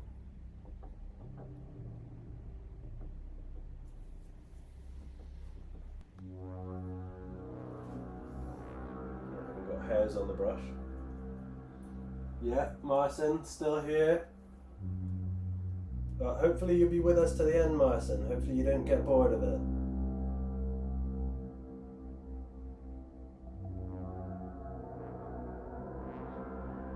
I'll have a crew of OGs by the end.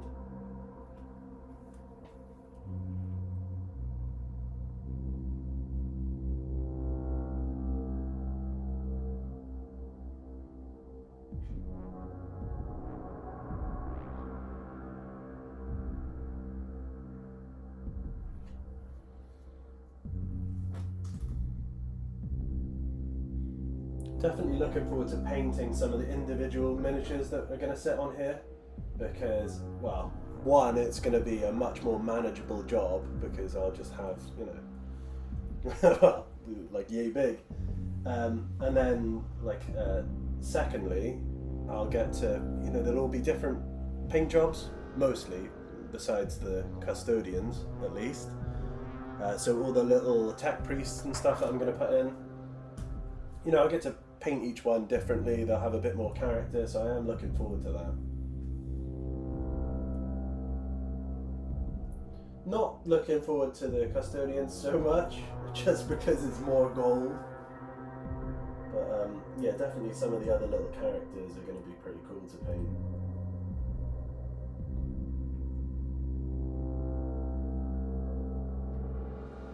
I also feel a little bit guilty because I have this very cool tech priest that I've had for a long time that was made for me by a guy named Nerbster online.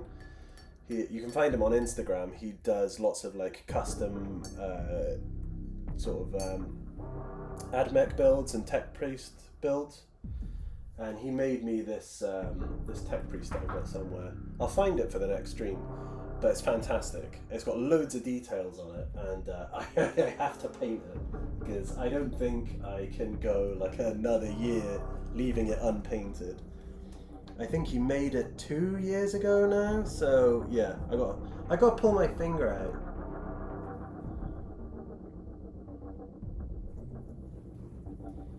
Gotta get this done.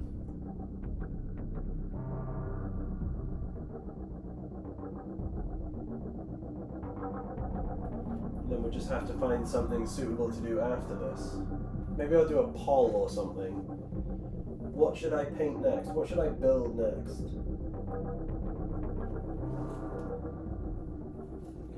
Andrew, such a brilliant model. Love watching the progress. Any plans for more balconies, overhangs, or even a roof? It's looking very cool. Well, thank you very much, Andrew. Yeah, I don't know. I don't want to say yes because I feel like I feel like I'm past the build stage. And now we just need to get it painted. There is always the opportunity for me to add more to it, which is, you know, it's kind of a problem that I've got to resist. Because at one stage, I was toying with the idea of, basically when this pushes back, I wonder how much I'm in the way, when this main piece pushes back and lines up with the wall sections, there's a big gap, which I did intentionally leave so people playing on the table can lean over and move everything they need to. But I did toy with the idea of making like a kind of wall that goes up to the top of the build and goes, you know, down and lines up with the wall sections basically. But it's, you know, it would be cool to make, but then it's just another thing that I've got to paint and detail, and it would require a load more tubes and cables. I don't know, you know, like at this point in time, I don't want to build anything else. And having said that, there is, you know, there's still things that I have to do on this board. I still have to, I don't know if you caught the conversation about this piece. I know I'm out of focus here, but hey. So yeah, this piece does belong on top of the Emperor, and I knocked it off. But we're going to have all the cables that come down from this eventually and plug into the back of the throne. So that's going to be a whole job in itself, basically. And the only other thing I was tempted with is there's all the talk of basically John Blanche mentioned in one of his interviews that, you know, the being that you see sat on the throne is not the Emperor. It's like a fake Emperor that all the pilgrims come to see. Now, the only other idea I had is that behind this project it's just, you know, a flat piece of marine ply, and what I was thinking of doing was like a little chamber kind of hidden away with I don't know, maybe like 2 custodians, and then housing a real emperor who's maybe just like a really disheveled, you know, corpse in a tub, or splayed out on a table or something like that. And I thought that could be a really interesting idea, but I don't know whether I have it in me to build anything else.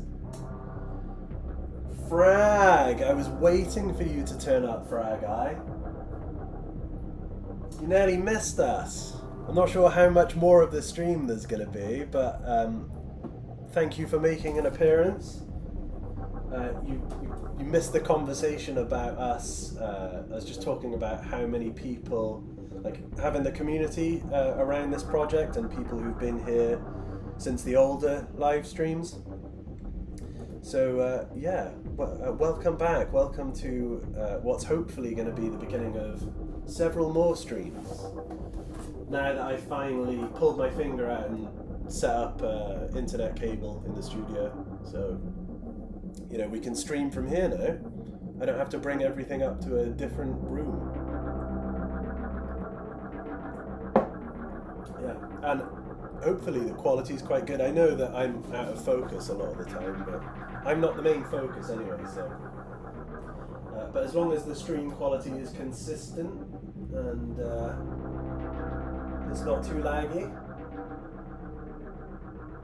then it's gonna work. Corpse in a tub, yeah. Corpse in a tub. Yeah, I probably didn't word that as well as I could have done. What I was thinking in my head is not like a not like a corpse in a tub, but geez, how would I describe it? I'm gonna say corpse in a tube now, and you're gonna be like, what? But yeah, like in kind of, you know, stasis in like a clear tube, something like that. I might have to draw a sketch or something. Get labelled for heresy. It looks so golden. It does look golden, Frag. It's getting a lot more gold. It is, or it's getting some gold highlights to help it pop. Let's see, Andrew, that sounds brilliant. Secret chamber with a corpse emperor in a glass jar. See, a glass jar is a better description. The emperor in a glass jar. The Mr. David, sir. Hello, Nihilus. Hello, Mr. David. A corpse in a refrigerator would be so cyberpunk. I don't think we can do that.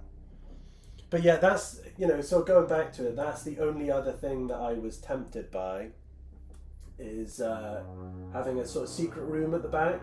Because it wouldn't be too difficult, hypothetically. Hypothetically, I didn't say I'm going to do it.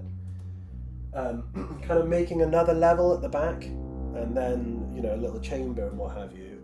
But yeah, if we did do anything like that, I feel like we need to make more progress on this first before we start anything else. Just because otherwise the project is going to run away. You know, as if it hasn't already sort of run away in terms of ambitions.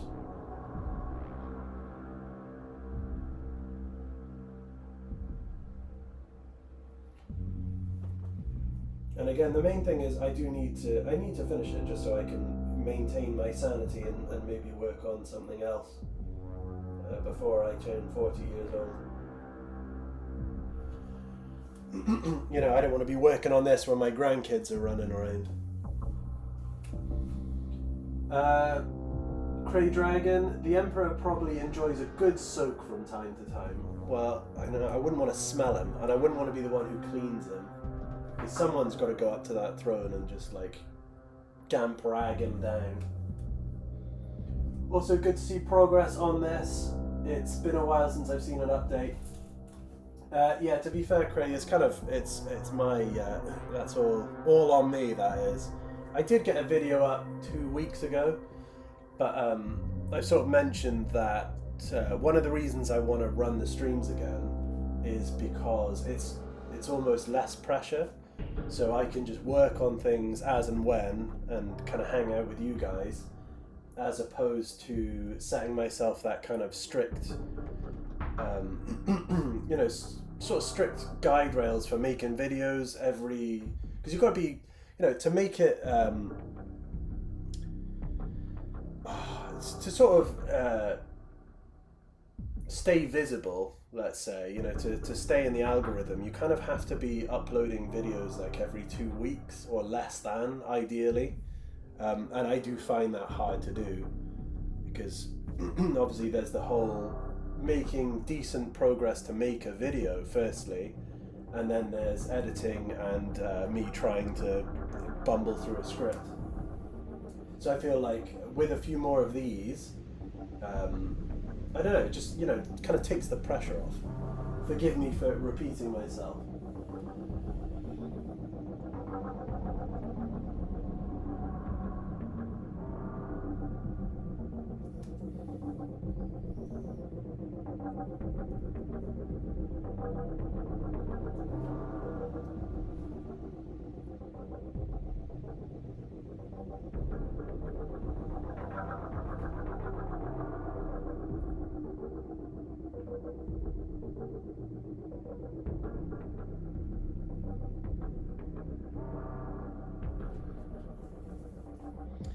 Now, it's funny as well because this is one of the things that originally I said I wasn't going to do. Once I had, in my mind, I guess, I thought I'd finished the floor. I didn't think I was ever going to bother edge highlighting it because I figured that it's not too important. But the more I look at the floor, the more I feel that it needs that little bit extra. Because it almost feels a bit flat without it, you know? And I know some people might say, like, what's the point? What is the point in edge highlighting it? But if you think about it, I've already put, let's say 3 years into this project. I may as well make it the best it can be, because once this is done, we're not doing another one, you know? We're not doing Golden Throne Mark III. It's going to be like, I'm going to do something else. I might make a Space Marine army. I might paint some of the Indomitus set that I have sitting underneath the camera that's still unbuilt. Maybe I'll do that. Maybe I won't do something that's all consuming.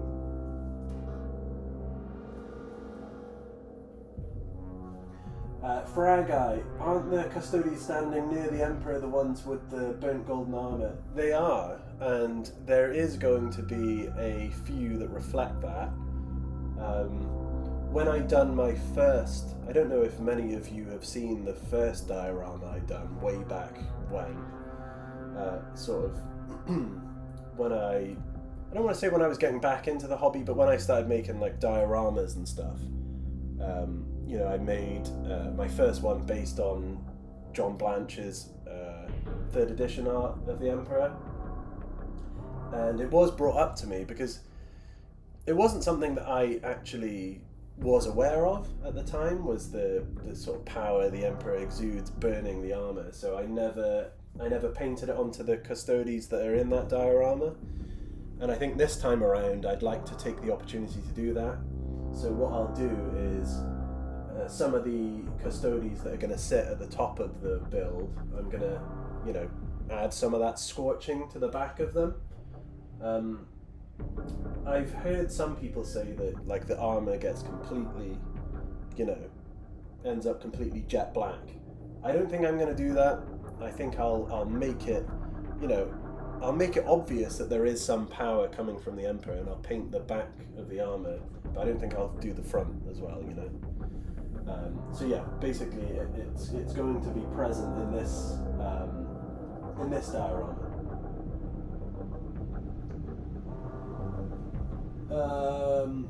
Very important question. Did you read Hive? Do you know, I didn't, Fragai. I'm trying my best at the moment.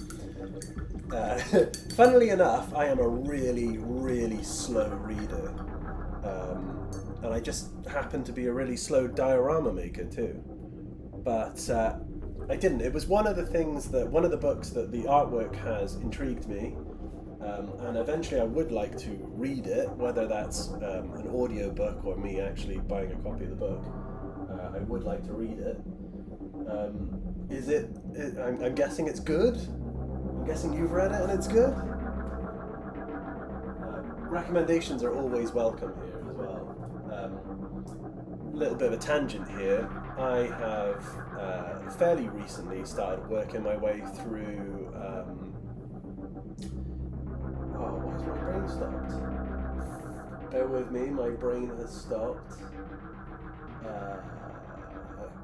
Caiaphas Cain, there we go, got there eventually.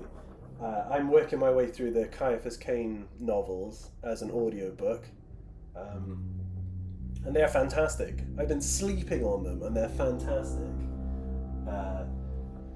So yeah, that's the tangent. If Hive is good and it's a recommendation, I might just get the audiobook and give it a listen. Let's see, Marson. Some time ago I saw a joke like Emperor moves, stood up, stretch joints, speak to custodies, no one will believe you, sit down. Yeah, I mean, who would believe you? If say you're the lone custody up there and he does that, who's going to believe you? No one. No, Golden Throne 2.0, boo! Yeah, well this is 2.0. The initial Golden Throne was just the size of one of these Zone Mortalis tiles, so it was considerably smaller. At the time, it felt like a huge undertaking because there was, so many details that I'd done on that. But this is 2.0, and this has like triple the details. Mr. David, sir, rest in peace, John Blanche, and Cray Dragon. John Blanche will be missed. He will be hugely missed. It's a huge loss, really. I did mention in a post that I made on Instagram that John Blanche's art is the sole reason that I got into the hobby, because a little story here. When I was quite young, I think I was probably like 10, 9, I picked up my first Warhammer set from like a car boot sale or a school fair, and the sole reason I picked up the box is because I remember looking at the artwork on the box and just being mesmerized, and I don't think I could pick it up quicker. I was like, I'm definitely bringing this home. This is definitely coming home with me. And it wasn't because I'd sort of looked at the miniatures on the back, it was just the artwork on the front, and from there, just downward spiral, and then 20 years later you're building the Golden Throne. So yeah, it's a huge loss for not just for Warhammer, just for like creativity, fantasy, all of it, you name it. So he will be missed. Rob Howard, he is the godfather of all of us in this hobby. I think for the overwhelming majority, yes. I know that things have changed a bit now with like the younger generations of people who kind of get into the hobby sort of in the past.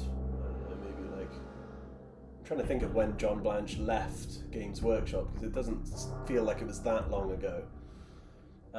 But yeah, I think things have kind of changed recently. I know in like the 2000s and stuff, he was everywhere, and I reckon people, and even people older than me, he definitely got them into the hobby.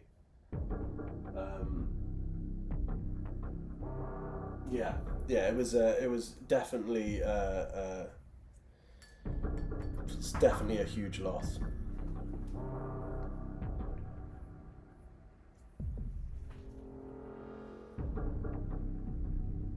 Right, let's try and get a little bit more of this done, I think. I keep doing so much yapping that it's just all the paint is drying on my brush. I'm a yapping.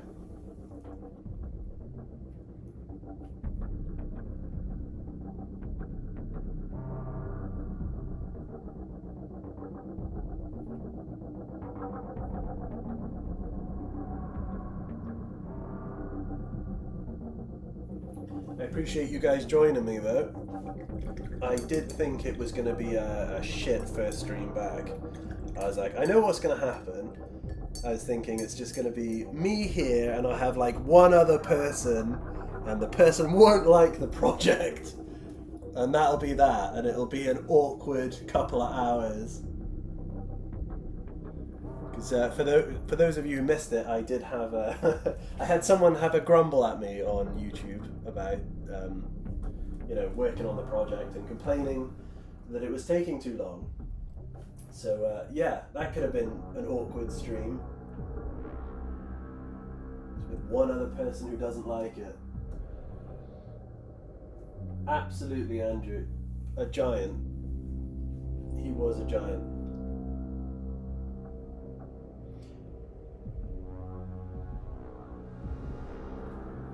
Pardon me.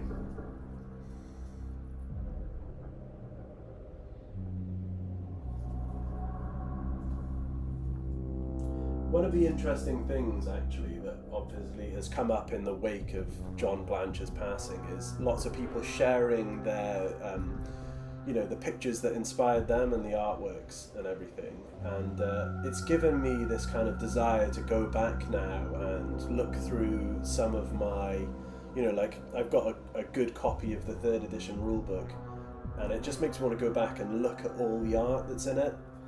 And on top of that, sort of go back through some of the old White Dwarf magazines that I have and, read some of his articles and look at some of his miniatures. Because, as well, I was more familiar with his art than his miniatures. So I would like to go back and see some of the, like kit bashes and miniatures that he done. Because I know they feature in quite a few White Dwarves. So maybe that's something for a rainy weekend. Flick through some old White Dwarf magazines. Frageye, did you have a notification out there for this stream? I put one on Instagram. So I put one on as my story on Instagram, and then I think I set up the stream and had it like not pending, but it comes up that this person will be live in 2 hours. I set that up, but aside from that, I don't think I pushed any other notifications out there. Hopefully when I do the next one it will, and I'll put it on Instagram and stuff.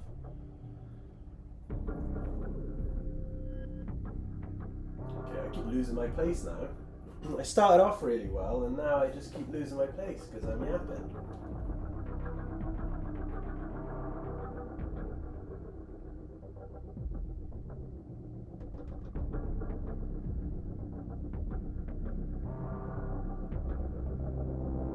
Something that I done before this stream was I gave this thing a good dust. I've mentioned it in a couple of videos, but one of the things that one of the things that happens when you have a diorama this big and there's areas that you don't work on for a while is they can get quite dusty. So giving it a good brush, just with like a soft paintbrush, really helps to.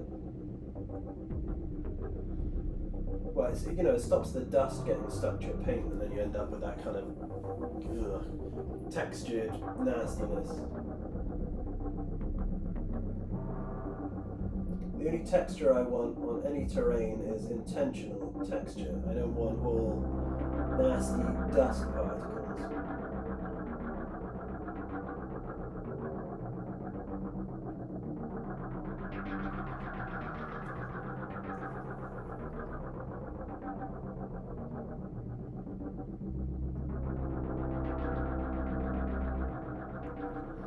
I think, if some of you are just kind of tuning in or you're new to this, if you do want to stay updated, the best place is Instagram. That's where I post the most. So that's where I do like lots of my updates and stuff. I do, I do upload them to YouTube as well, but like Instagram is kind of the go-to one for me.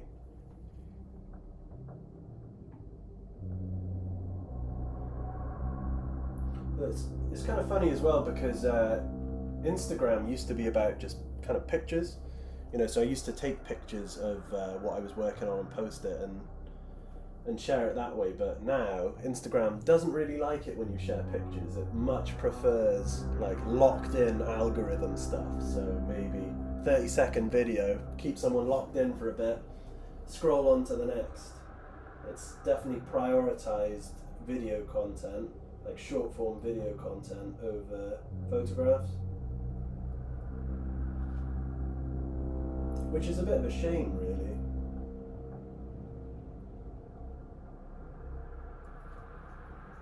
They want to keep you scrolling.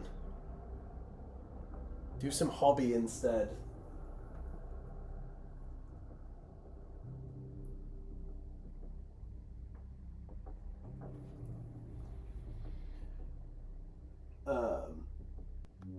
Martin, thank you for joining us. Sorry if I missed you and you've already gone, but thank you very much, and I will I'll catch you in the next one, hopefully. Sleep well.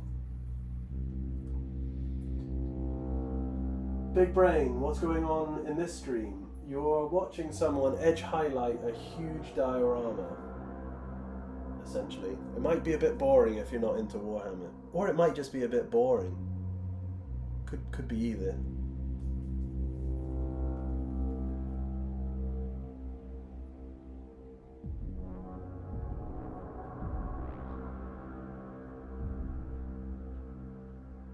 But like I said, got much more done than I expected to do, to be fair. So we've like doubled, well, almost doubled the amount of tiles that have had a highlight. Big Brain, I don't use Instagram, I never intend to. That's absolutely fine. You, if you don't use it, it's not a problem. I will still post things on here, and I will still post updates. And there'll probably be a few more streams as well, so don't ever feel like you have to get these other apps. It's not a problem.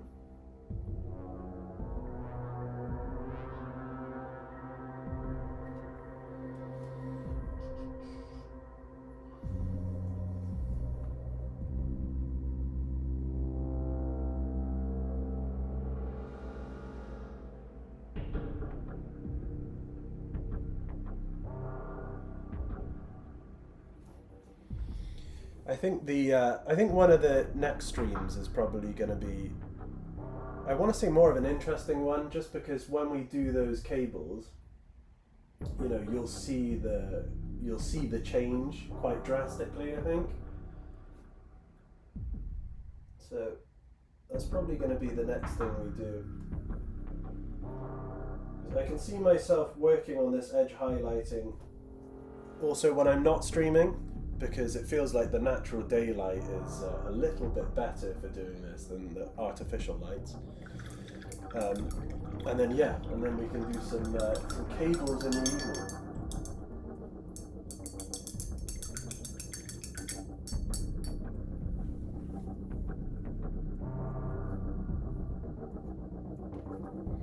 Let's give this paint a bit more of a shake.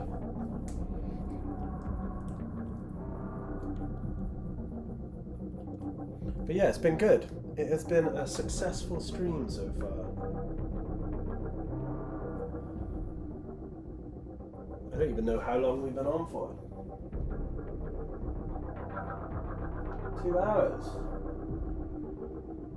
Probably the most I've accomplished in 2 hours for a while.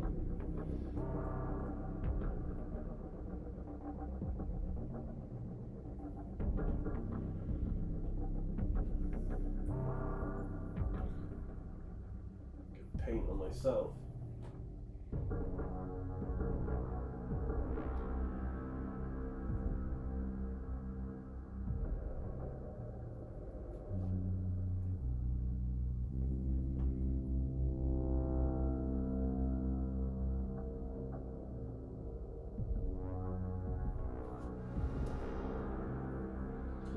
Big Brain, edge highlighting is something I don't do that much of in my painting. That's completely understandable. For this big brain, I kind of explained earlier that because I've spent so much time working on this project, it's not something that I have to do, but I feel like because I've already invested so much time in it, I'm gonna make that extra effort. But I understand that with like other miniatures and stuff, they can look just as good without edge highlighting.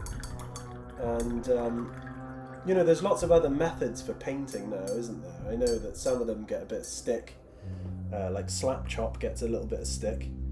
But at the end of the day, it's about getting a result that you're happy with, really. And I think not having to put as much time in sometimes is quite rewarding,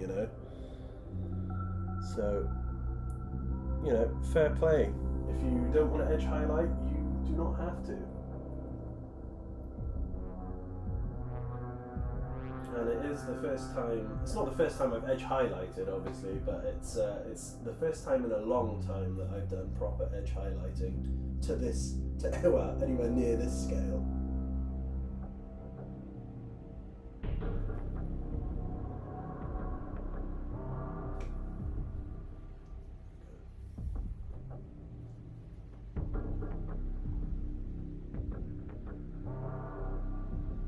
And I know I've said it before, but I'm kind of cheating with this because it's not true edge highlighting.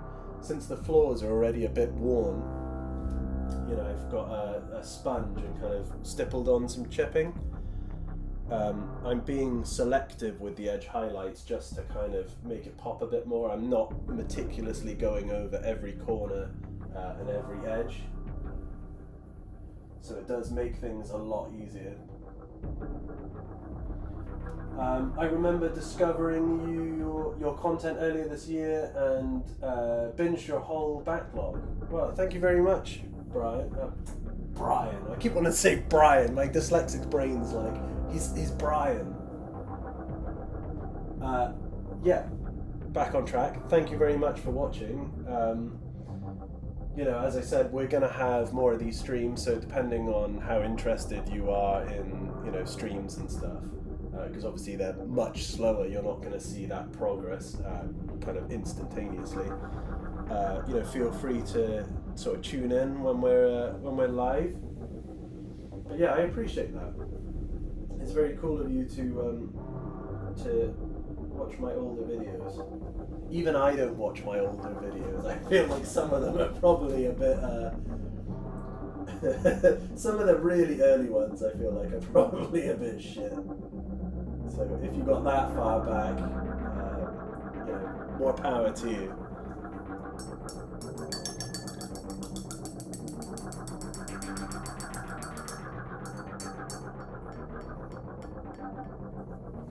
Alright, I think I'm going to do a little bit more. Maybe a couple more corners.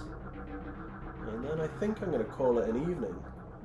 Because I have to get up at 6 o'clock in the morning.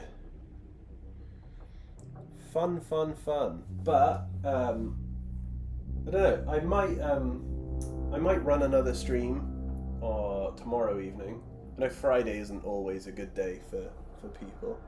But I might run a stream and see who turns up, and maybe we will work on the cables, the aforementioned cables, and get some of that done.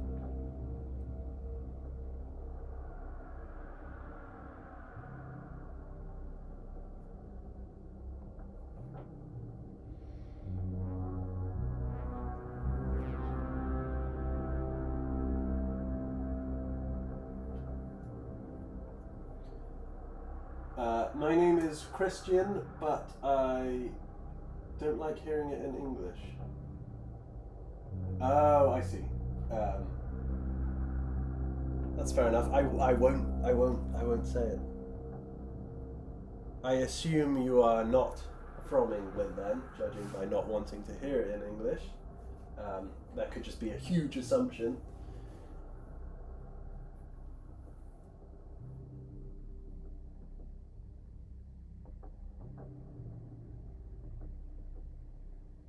I was quite surprised actually when we started off the stream. there was quite a... Well, there was quite a few people from lots of different places. I don't know why, but in my mind I kind of expect it to be people here in the UK, but you know, we had all around the world. Canada, France, obviously Northern Ireland closer, same time zone. Yeah, so it's interesting to know where people tune in from. Norway, awesome. Well, hello.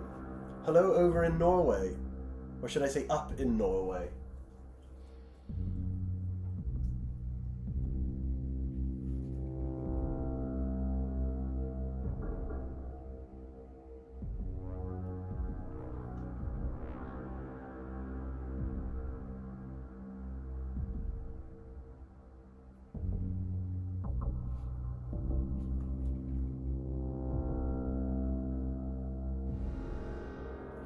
It's looking good. It's one of the things that's quite nice is when you make progress on a project and you don't immediately look at it and go, I hate it. You know, I feel like that's a win. When you can look at your work and be like, yeah, you know what, I'm happy. I'm happy with what I've achieved. It might not be the best painting in the world, but I'm happy with it. You know? I feel like that can also be hard sometimes because there's so many people who are fantastic painters, you know, like really, really fantastic painters. And sometimes you can feel like you want to match other people's painting level. So I feel like it's important to be, you know, in a place where you can produce your own work and be happy with it, you know.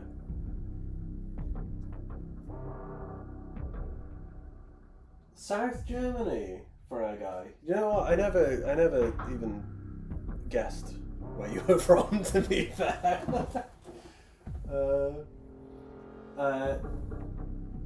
Good Nizer, 8171. Good evening. Good evening. I think you've probably caught us near the end of the stream, if I'm honest. But feel free to go back and check out the beginning. A lot of it is me bumbling through what is my first stream back in quite a while. But the good news is, well, if you like the stream, it's good news. I'm going to do a few more of these, I think, in the sort of coming weeks, and work on the project and sort of share it with you guys. But yeah, do you know, it is surprising. I'm surprised that we've kind of got this far in the stream and got double digits, basically. You know, I don't know why, but I always feel like I'll just end up talking to like one person. So yeah, it's been very cool.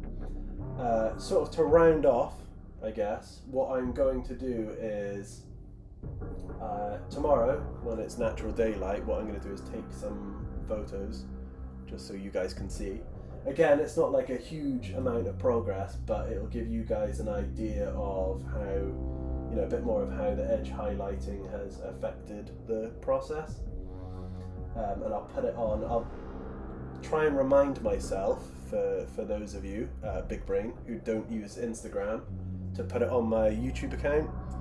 And you know, for the rest of you as well who follow me on the other platforms, I'll put it there too. And yeah, you know, we will achieve some more together, I guess, and talk more Warhammer stuff. Basically, it's good to have a good chinwag. Progress is progress. Yeah, it is, big brain. It is. It's been nice to kind of just, you know, as I've said, it's nice to share it with you guys and just hang out. Basically, it's like a little, my own little hobby hangout. But yeah, I will put that up. Eckhart Kane, hello. Appreciate the streams and progress. Thank you very much. We will definitely have some more. I think what I'll do is I will set up another one for tomorrow. Now, I know that not all of you will necessarily be able to join, but we'll just kind of continue, see where it goes, and there'll probably be some more, maybe, I don't know, Sunday, something like that. We'll see how it goes. But yeah, you guys can see a little bit more, and we'll hang out. Big Brain, Elder and Tau are my faction. I mean, they're Xenos, so I don't know. I don't know what you want from me here. I'm joking, obviously. Yeah, everyone is welcome here. Tau and Eldar are welcome. They're reluctantly welcome. But yeah, if you enjoyed today's stream, consider tuning in tomorrow, and we'll hang out a little bit more. Okay, I'm not going to repeat myself anymore because I feel like I'm just stuck in a circle. Thank you guys. You have been awesome. It's nice to see some familiar faces, and I'll see you tomorrow. All right. Thank you.